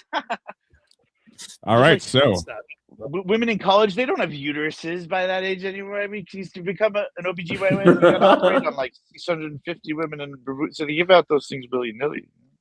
A popular theory is that Jeffrey Epstein is still alive, which I think is just dandy. The other side of that is, I think he's going to adopt a few Somali children. Him and Gilsane Maxwell, they're going to adopt Somali children. If you go down, if you just browse like a lot of social media pages, a lot of comments would be like, my favorite conspiracy is that, quote unquote, Jeffrey Epstein was really like, he was doing subversive work. Like he really actually was one of the good guys. He was the good guys. I've heard that one too. Well, even if he claimed to be dropping the dime on everyone else, does that make him the good guy still? No, like he was an undercover rogue bad guy. It makes, again, you're a bootlicker at that, or that's how you come across as like a... But all the pictures of Ghislaine and Jeffrey that Trump's not in, I'm pretty sure he was the one holding the camera, and no one talks about that. No. And they were all trying to gain leverage over each other, so they had dirt on each other, in theory, moving forward. Or maybe people just like to do weird things and take pictures of each other for fun. If you came over my house to party, I wouldn't take pictures of you, man, Lorax. I would give you your privacy. But The others, I'm not so sure about. if you It does showed me something seem on your like phone, Epstein had a You say- list of the most you say horrible that, people doing the most horrible things, and You- that again, in a but sense he was Terrence- able to keep them from doing worse things. Terrence, every Maybe day, he's got a if point. you have something on your phone that you want to show someone, you're walking up to them and putting a camera in their face, and they're getting data points fed through your social ID, digital ID, being tagged to theirs, tracking their eye motions of whatever it is, and there's just an They see algorithm me, that see you, basically. They're watching me, watching you. Yeah, but so you say you respect people's privacy, you wouldn't record me if I came into the, but like on a principle. No, like, no. Like, I wouldn't or- set up a whole operation to try to generate blackmail on you by putting you in compromising and out of context positions that I could later use to manipulate you. I wouldn't do You think that. that's all, okay? but do you think that That, that's all that he implies did? that I have shame, I think he though, did. you know, in order to black. I feel like, yes. Wait, hold on. That's true. Also, having shame is one thing, but there are things that people don't need to have shame over, which is what the law is about. Which is why eventually they were able to turn this into like a human trafficking of children thing, because that's something that it doesn't matter how progressive your ideology is, how progressive or how nuanced your sexuality is. No one can allow it. It's not something that even people have conversations about because it's endangering a child. It's not like your personal sexuality is acceptable. So I heard this think on the that's radio what he the other did. day. Maybe that was a good. They juxtaposed this. They said this guy, and they're trying to cast dirt on it. He had sexual assault allegations, and then there was an and allegations of crimes against children. And now the crimes against children could be stealing the kid's college fund. It could be, like even if you get in a car accident, you rear-end Right. someone, and the child gets hurt, and there's like an Yeah, why don't we get to insurance see claim. the good stuff? Sorry, Okay, Sparrow yeah, had a but so- good so now- Sparrow so had a good but question. What you're trying to do, Yeah, though, shout if out you're Sparrow. juxtaposing those two facts, is you're trying to make the guy sound like he committed sexual crimes against children, which is a very, like, again, a very specific thing that you, like, crying wolf about it. Again, there's a lot of Yeah, for sure. But there's not as much evidence of that and of blackmail, like Sparrow says. How come there's no actual blackmail in the files that we've seen so far? I mean, a lot of the files are probably, we have to imagine, destroyed by multiple sides of government that had control over them that were trying to delete their implication. But that just says to me that he was probably recording everyone coming to his parties, and a lot of people that were into the sickest stuff, he was recording them doing that, and he was keeping that. And I wonder about that because there's so many people in politics that maybe he can stop them from doing worse things, or he control to some degree. I think that was the idea, is putting people that were very powerful in positions where they would reveal their own. It's not so much that it was taken out of context all the time. I think Chris was saying like these Yeah, I might did just be say out that. of context frames. It's like, oh, I mean, it could showed be. him It could spilling be that a lot coffee of on those things coffin. were. Yeah. So take it But out of I this mean, context. usually You if have a something's man in taken his that private far out of residence. context. You're saying you can't record the inside of your own private residence for security purposes if you have a family that you want to know, because you can monitor it remotely or not. The idea is, though, if you're trying to set it up as a super secure closed circuit type system, it's always going to be hackable. And so now anyone that is sophisticated enough to be a bad actor, they're also sophisticated enough to be able to hack into whatever best system it was you set up. What about jerky? What about his jerky at the lab for analysis? Who's ever heard of What that? do you think Isn't it jerky called is? long pig? I think jerky is Lots of probably. jerky references. I feel like jerky might have I've to never do heard with jerky like before. with the cloning program more than cannibalism. A lot of people are acting like it's like human flesh. I don't really think that's what it is. I think it's more maybe sperm samples, right? Something for cloning, jerking, right? So, okay. I think we We're all got talking about running out and stuff. So I don't know. Sorry, go ahead, Eddie. My bad. something I noticed that I didn't think this up, but Matt Forney on Twitter did, is that he pointed out that a lot of the women, and then, Representative Luna also pointed this out, is that a lot of the people that, she didn't say it in this way, but Anna a Pauline lot of the Luna. people that worked for Jeffrey Epstein when they're underage may have been lying to him too, but they're also the 17-year-old stripper type. They liked working for him. Yeah, they're from They Florida. liked the power. They liked meeting supermodels. And, they, when they turn 20 or something, they may feel very differently about Jeffrey Epstein after that, or they want more attention, or it's hard because she points out that, and this kind of ludicrous thing is that once they turned 18, they're not victims, but they're predators that are helping him. And I'm like, that's what Luna said. She did a announcement on that, and I think that kind of goes into the age problem of that. This is kind of a lot of people who go to strip clubs will notice that sometimes girls will fake how old they are when they go work at a strip club. So I mean, I think a lot of this is a lot of it, yeah, Jeffrey Epstein is shady, but there's a lot of different, weird things about this going on. And you kind of see this with, the Bill Gates one is just Jeffrey Epstein was this the Tyler Durden type that just had a lot of fun. If we said the word Iran as much as we said Epstein, we'd get flagged. So as long as we're talking about something that's acceptable, it's not really interesting. People like that. We got. It's part of a demoralization campaign where everyone's talking and thinking about the most sordid things in like over the dinner table instead of talking about how we're about to go back to the moon for the first time, or anything relevant to life and goodness and wellness. Coffee, Mr. Coffee machines, Keurig. What are some other advertisements that we could use to get our stream acceptable socially? Toaster ovens.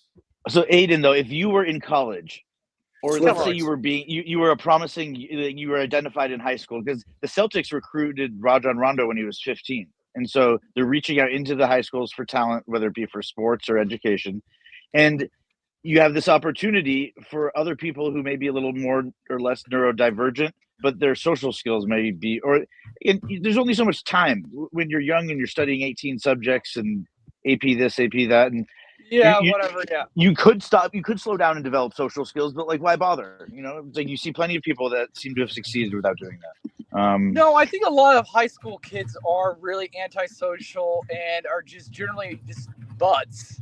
Like, I think that's just regardless of age. But are they antisocial because they got their nose in the books and they're obsessed with again, what you described yourself as a Sigma grind set. Have you heard that before? Yeah, I mean, I think there's a little bit of Sigma of me making these videos. Yeah, and that's the key to success is perseverance. There's bursts of genius, and it's about capturing there's lightning. Definitely a little bit of that. I think there's also just having a few other people edit shit for me. I think that would help. But as Andreas was, you just use AI, man. Just bounce your ideas off of a computer.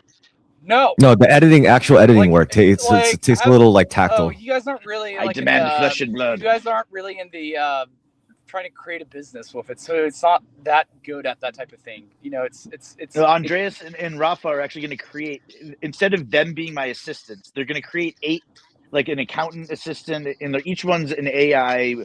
And so instead of needing to find a coworker with a different personality, I can report to Andreas and Rafa, and they can adjust if it's not asking me the right questions or it's not, Yes, an agent workflow. And I can pick the attributes. I could, my accountant could be a lizard one day and a panda bear the next day, and it's just rendered into. I like talking to faces that talk back. I convinced myself that there's a human on the other end of all this, but. Yeah. No, that's an interesting idea. I'll take that in. And so as far as the visual aspect of it, I don't know, they're combiing a bunch of, because the goal is to put the I actually have a take on that. One of the biggest problems with open claw models specifically. I mean, a lot of it is and I'll point this out, is just how much you can compute on how big of a budget you need. Like how quickly do you need it? How much of it? How accurate do you need? Well, when you're building a franchise, even if it's like an ice cream place, you can spend $100,000 to get the model and the formula right, and you're running a place at a loss for 3 years, and they're going, "How is this?" But as soon as you get the formula for one of them to work correctly for 6 months, but you had to figure out how to adapt the menu and the offerings and the online. I got a question for Aiden. Type A and B. That's type A and B. That's there's a lot of algorithmic things. Facebook does that every day. Yeah, Aiden, I got a question for you. 100 of them. Yeah, go ahead. Yeah. Yeah, Are you I know running? you do that a lot. I don't know what exactly you're saying, but Ask you an know, Aiden. there's a million little formulas to do that. You have like 1,000 startups that try to propose something new, and none of Yo, it's new. Aiden, are you running OpenClaw on locally on your machine, or are you running through I don't like a use VS? OpenClaw. I need to Oh. like experiment with it a Okay, little bit. so can I explain it a bit? Like OpenClaw is basically a gateway. It's a platform that lives locally on your computer. So you're giving a language model system-wide control, as if like whatever you could do on your computer, on your command prompts, the model will be able to act as an agent on your local system. So it could get around whatever, anything you could type, anything you could use a mouse for, it's going to be able to do it.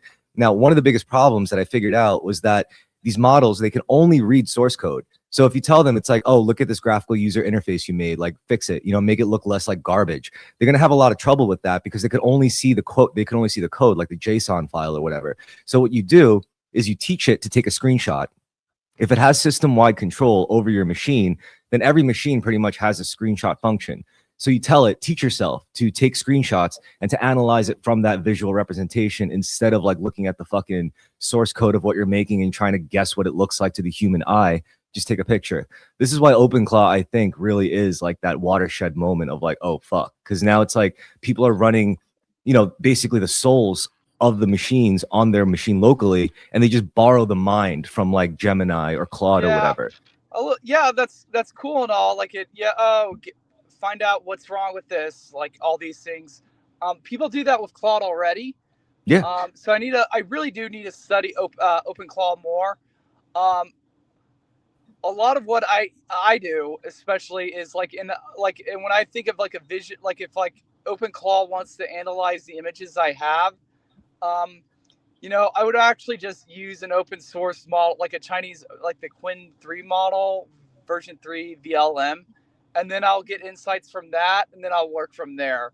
But like a lot of what I'm doing is like really fucking large industrial shit. So if I was so you're gonna need to create a show that had a budget of $500,000 or $1 million, yeah, I would be doing some fine tuning, but it would be very large. It's not okay. like So, but for when it comes to fine tuning, you don't do it yourself. So the smart way to do it is to use a free model like Claude or Gemini, whatever that's available on Web UI, and you tell it and you instruct it. It's like, make me a training module for my OpenClaw local bot that could train it to do these specific tasks that you're not just going to find on the internet, because everyone's computer networks and systems are configured differently. No, the thing is, like, I am going to be running it. I'm going to be like renting 8 H200s to do the fine tuning, and then I'm going to have a curated data set too. It's like, duh. I don't know what no type idea, of fine tuning. I think that's a little bit more of one shot. I bet he's right though. But it's like, when you do those like fall.ai training model, those still like cost like $40 to $50 sometimes to do. So, well, yeah, I mean, like, you're not because if real you fine tuning is like it does cost a lot. Not a lot, but like it's not something that I would exactly say. So I mean, I may be bullshitting. There may be something really well, I cracked open a cold one for my daily doom scroll shit. And another liberal killed by CBP in the middle of the street. Thank God I'm not a fruitcake or a color that's pure. 'Cause all these liberals getting fucked is what I voted for. You know I voted for this. It makes me sick to see men kiss them right. I voted for this. Stop staring at me when I pay. Why do you have Nickelback like in your soul, Andrew? That's what I wonder. Wait, did everyone see the two dudes making out in the Super Bowl halftime show? Oh yeah, grinding up. Honestly, I didn't know it was Super Bowl until the show It started. was brave. It was brave. Huh? It was brave. Actually, I don't know if they were kissing. They were grinding up on each other. I have a good video for you, Xirtus. I'll send it to you right now. 1 second. All right. I'm wondering if anyone who isn't a sociopath has asked AI what like the perfect government would look like. Hey, Ricky Martin was part. At least he came out of the closet. Whether he's bisexual or not, again, the fact that there's 0 sports players on in Grok, NHL, you're just going to get some edgelord dictatorship joke. on OpenAI, you'll just get hypothetically the best one is democracy. Please don't be. I don't want to be insensitive. I feel like humanity looking at the best government for humans is different than for the world. Is everyone dead? I can't hear anybody. No, we're here. I think just audio must be broken. Chickadee check. Aiden Martin and Kid Rock are the same. Oh my God. All right, here we go. So stop whining about the Super Bowl. Should we watch this? I want to talk specifically about the political references. I'm sure that really got me. So starting off, we're in the sugarcane fields of Puerto Rico, just diving right into the historical context of colonialism in the Caribbean, the history of slavery in the Caribbean, the exploitation of our land and our natural resources for the economic gain of the empire. Now we're in New York City, Nueva York. And then Benito just waltzes up to go take a shot with who? Toñita. Who's Toñita? This is a real Puerto Rican woman who lives in Brooklyn and owns something called the Caribbean Social Club, which is one of the last standing Puerto Rican establishments in Williamsburg, which has been a hugely gentrified neighborhood of New York City, which was always traditionally Puerto Rican. She herself has almost been kicked out many times, but refuses to sell. She's an icon of fighting gentrification in Nueva York. Part of the show that hit us Boricuas the hardest. Ricky Martin. Quieren quitarme el río y también la playa. Quieren el barrio mío y que abuelita se vaya.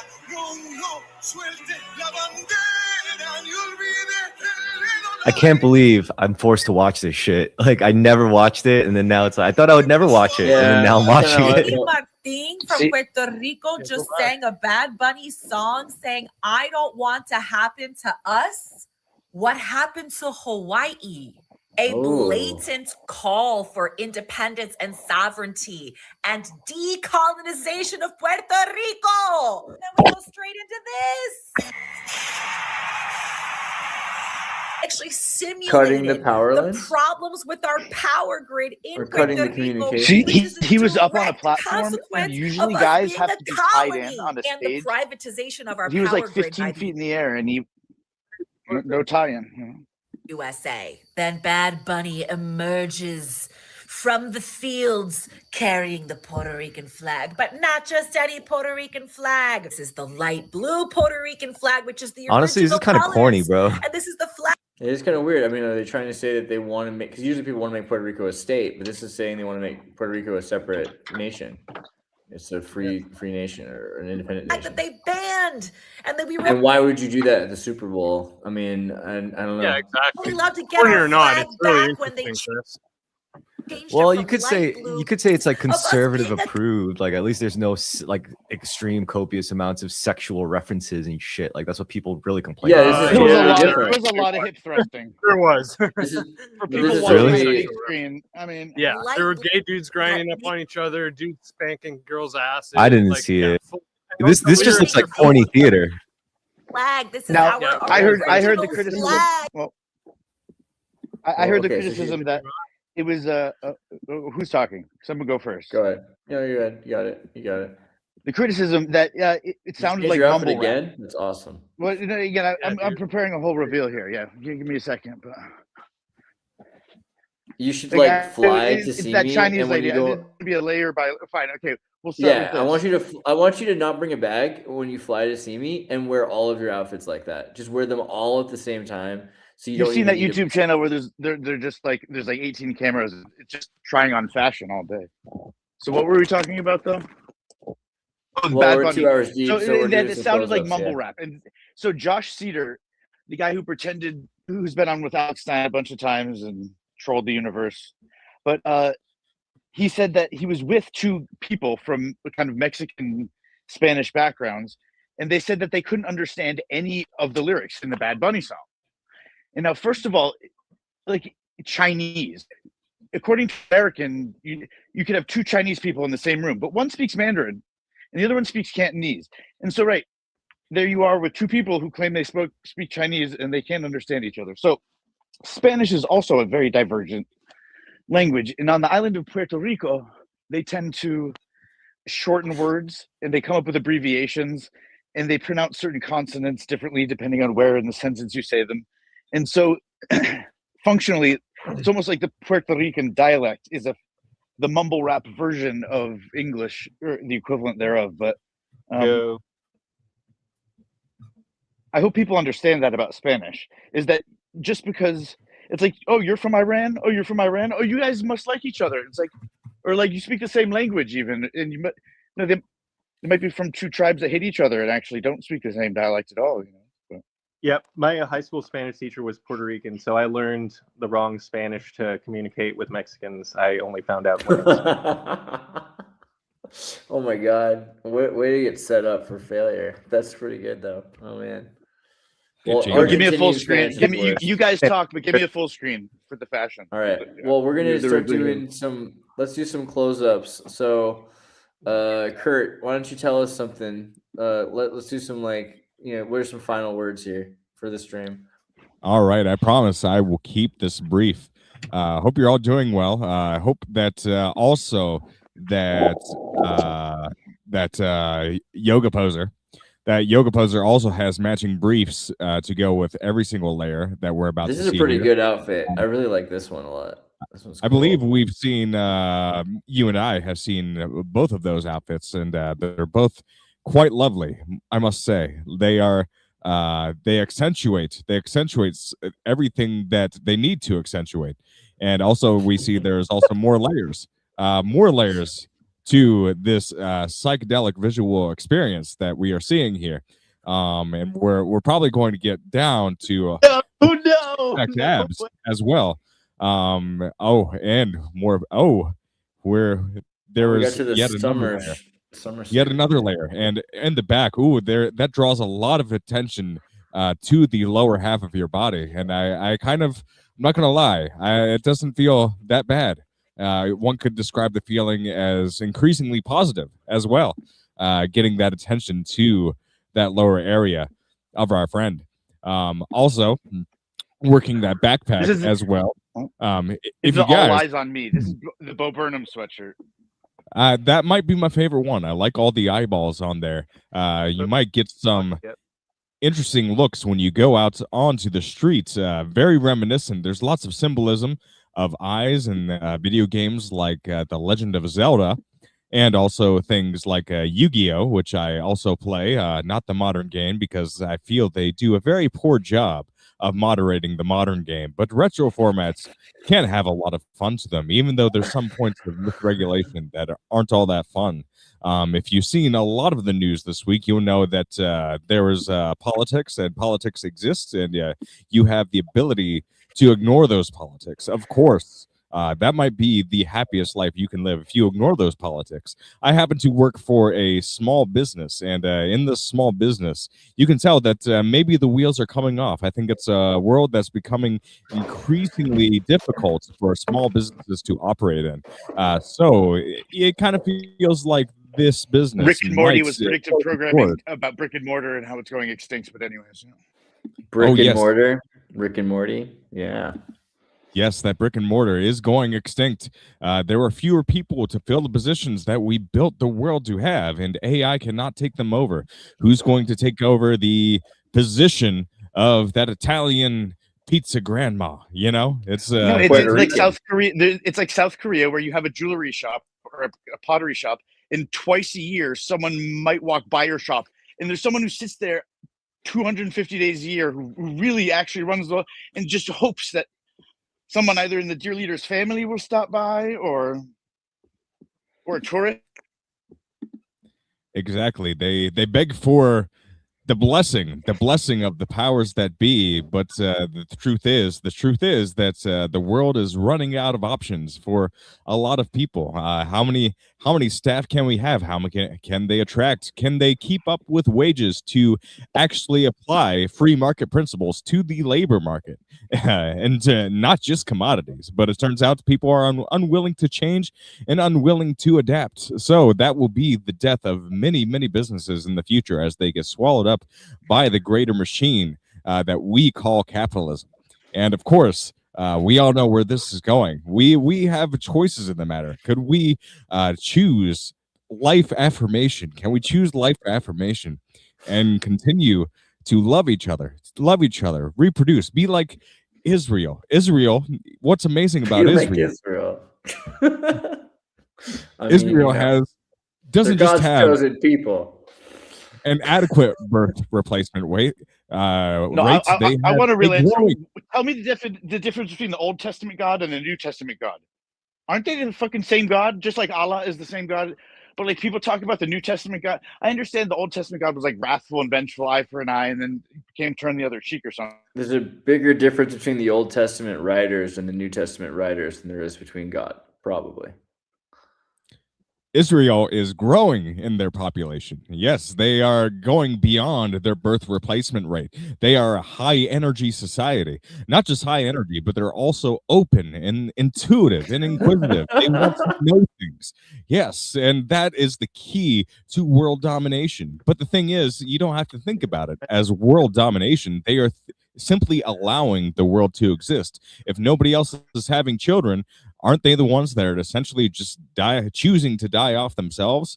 That is the entire philosophy. So maybe world domination. The 15th Bo Burnham reference. It's just that my stupid friends are having stupid children, and then my stupid friends are we have to have a generation of smart, probably incubator babies, and then I don't know how to recreate the education system of the 90s though. That's the mystery. I People are going to be start autodidactic. They're going to be siloed off. Lots of brick buildings with no windows. That is how we rebuild the 90s education system. We will rise. We will stand. We will continue, and we will glorify God and the human existence on top of that.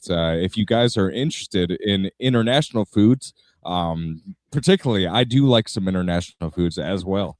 I have not Dude, what had the that fuck many. are you going on about, motherfucker? Yeah, seriously, man. Like, what the fuck is this? Are you waiting? You're waiting for one of us to tell you to shut the fuck up, aren't you?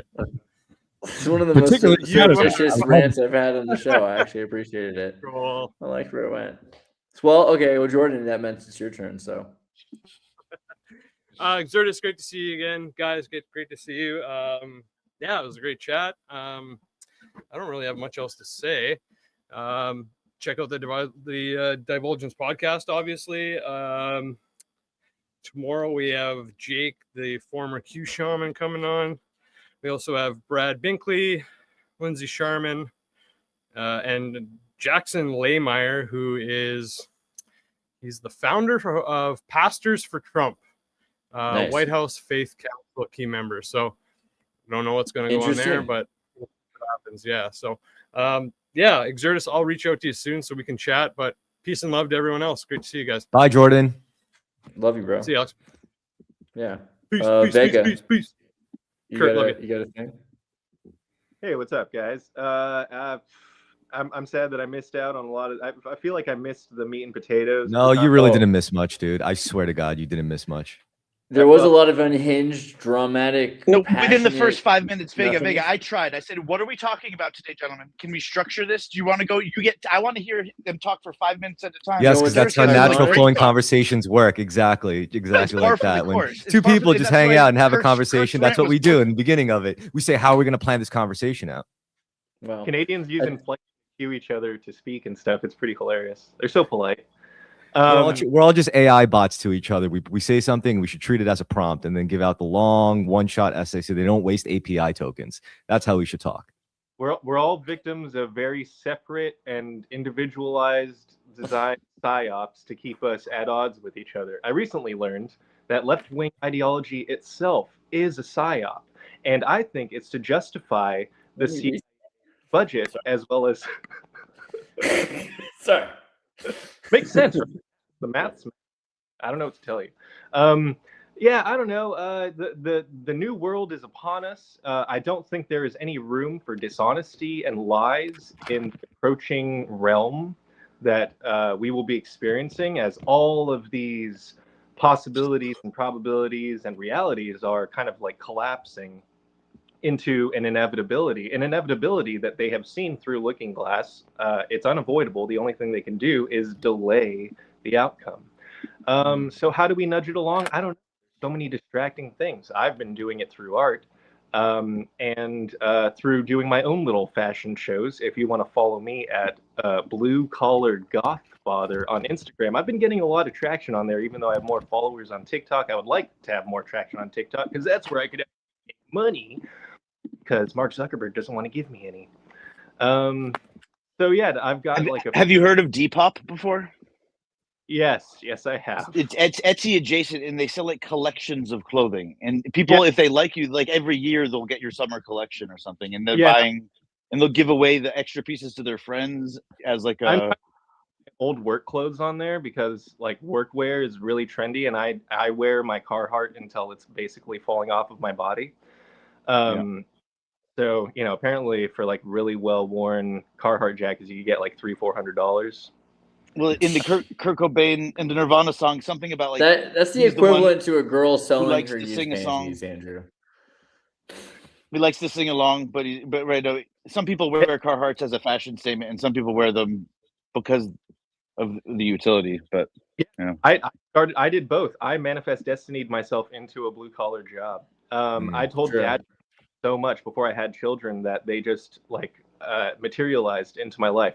Could I surrender the rest of my time to hear the final verse and chorus of I Voted for This? It's my favorite. Let me get the last little bit on here. See, I think children respect their fathers more when they're blue collar. You could be rich and white collar if you're never there, and you can't really fix anything. Again, you're just It doesn't matter what job you have. If you're there, I think it matters. Wait, sorry, Yeah, you got cut. What to say? Oh, just nothing no. important. My highest fulfillment is a stay-at-home dad. That's what I say, and people think it's like a joke. Now I'm signing up to fight the queers and join on high society. Said there's 50,000 if I make some liberals die. Everybody looks so cool and tough. My heart is beating fast. Can't wait to fight beside these men and kiss. Kick some liberal ass. You know I voted for this.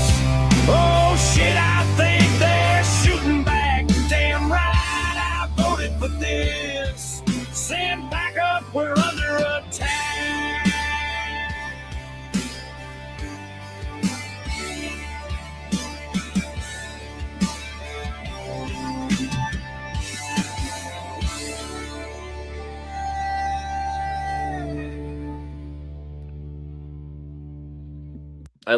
That could have been Nickelback. It literally could have been. But yeah, Nickelback.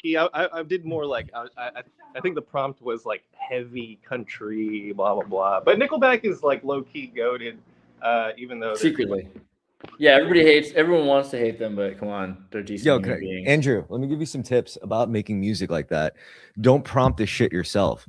Like what you got to do is you got to go to like another free language model and ask it to make a prompt for Suno. Because when you do it yourself, it's just going to come out like, whatever. But if you get the AI to speak to the AI, that is how you get the best results.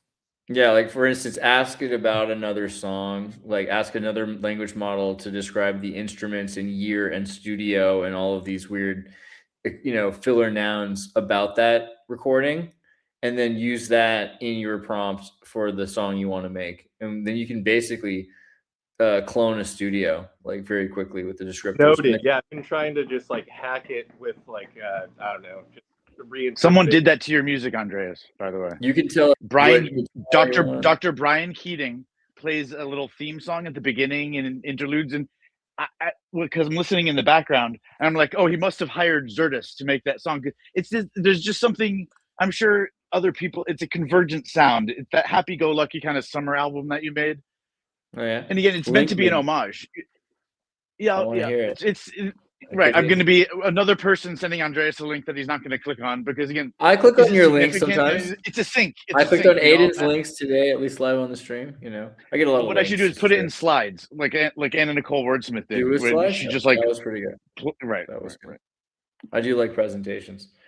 Okay, Chris, You survived that. I feel like this was all really a test for Chris. This was a rite of passage. You know, it's like that scene in Ace Ventura When Nature Calls where they make them stand on the stick for 3 days while Ace Ventura just shoots spitwads at him, and that's how you become a man. And so, Chris, you are not only a man, you are the man. But yeah, Dude, I'm used to way harder shit. Remember my format? It's actually me being in the same room with the fucking person. So when I get like, you know, an out there type person, I can't just shut the fucking screen off. Like I'm still stuck with them. So if I could handle that, this shit is like a cakewalk anytime, any given fucking day. Doesn't matter. You broadcasted through the legalization in New York. You were a podcaster who sat and broadcasted to the world that you were doing something.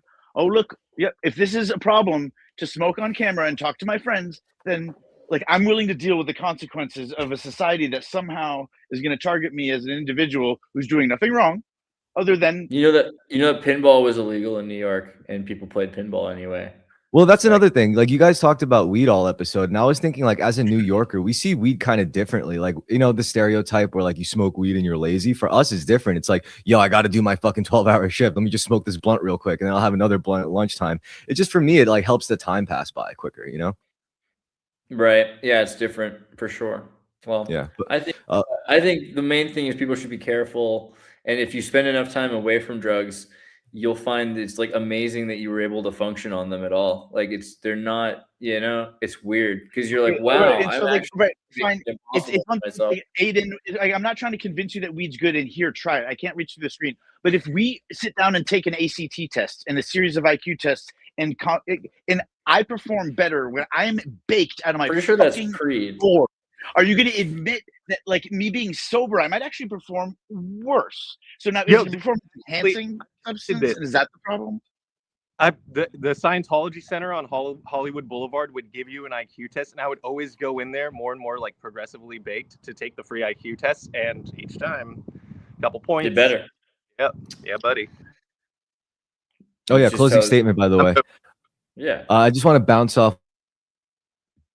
Oh my God, that was too good. You have to repeat yourself. That was embarrassing. Wait, me? Oh yeah, to bounce off what Mythos said. He said weak men create hard times. And like I think I read somewhere recently, hard times create nicotine guys. Nicotine guys create good times. Good times create weed guys. Weed guys create hard times. And then it just repeats. I thought that was pretty funny because like I'm both a weed guy and a nicotine guy. How about badass motherfuckers smoke cigars and take over island nations from the bottom up? How about that? And then travel throughout Africa and South and Central America, fomenting bottom up revolutions where they redistribute the wealth out of the hands of a bunch of rich, selfish motherfuckers who nationalized went to war, sent poor people to war to defend their decision to nationalize certain things so that a few people, and then somehow again, instead of just leaving society in shambles, doing it in such a way that when Fidel was trying to set up the new government in Cuba, he said, I need an economista, because he needed an economist. And Che Guevara was a doctor. He was a very educated man. And he said he needed a communist, a communista. He said, see, what do you mean you need a communist? I saw it. But then he spent 7 years studying economics, and so he could figure out how to put countries back together and not just because taking them apart is easy, you know. Right on. Nicotine guy shit. Yeah. All right. Everybody be grateful for each other. Be grateful for what we have.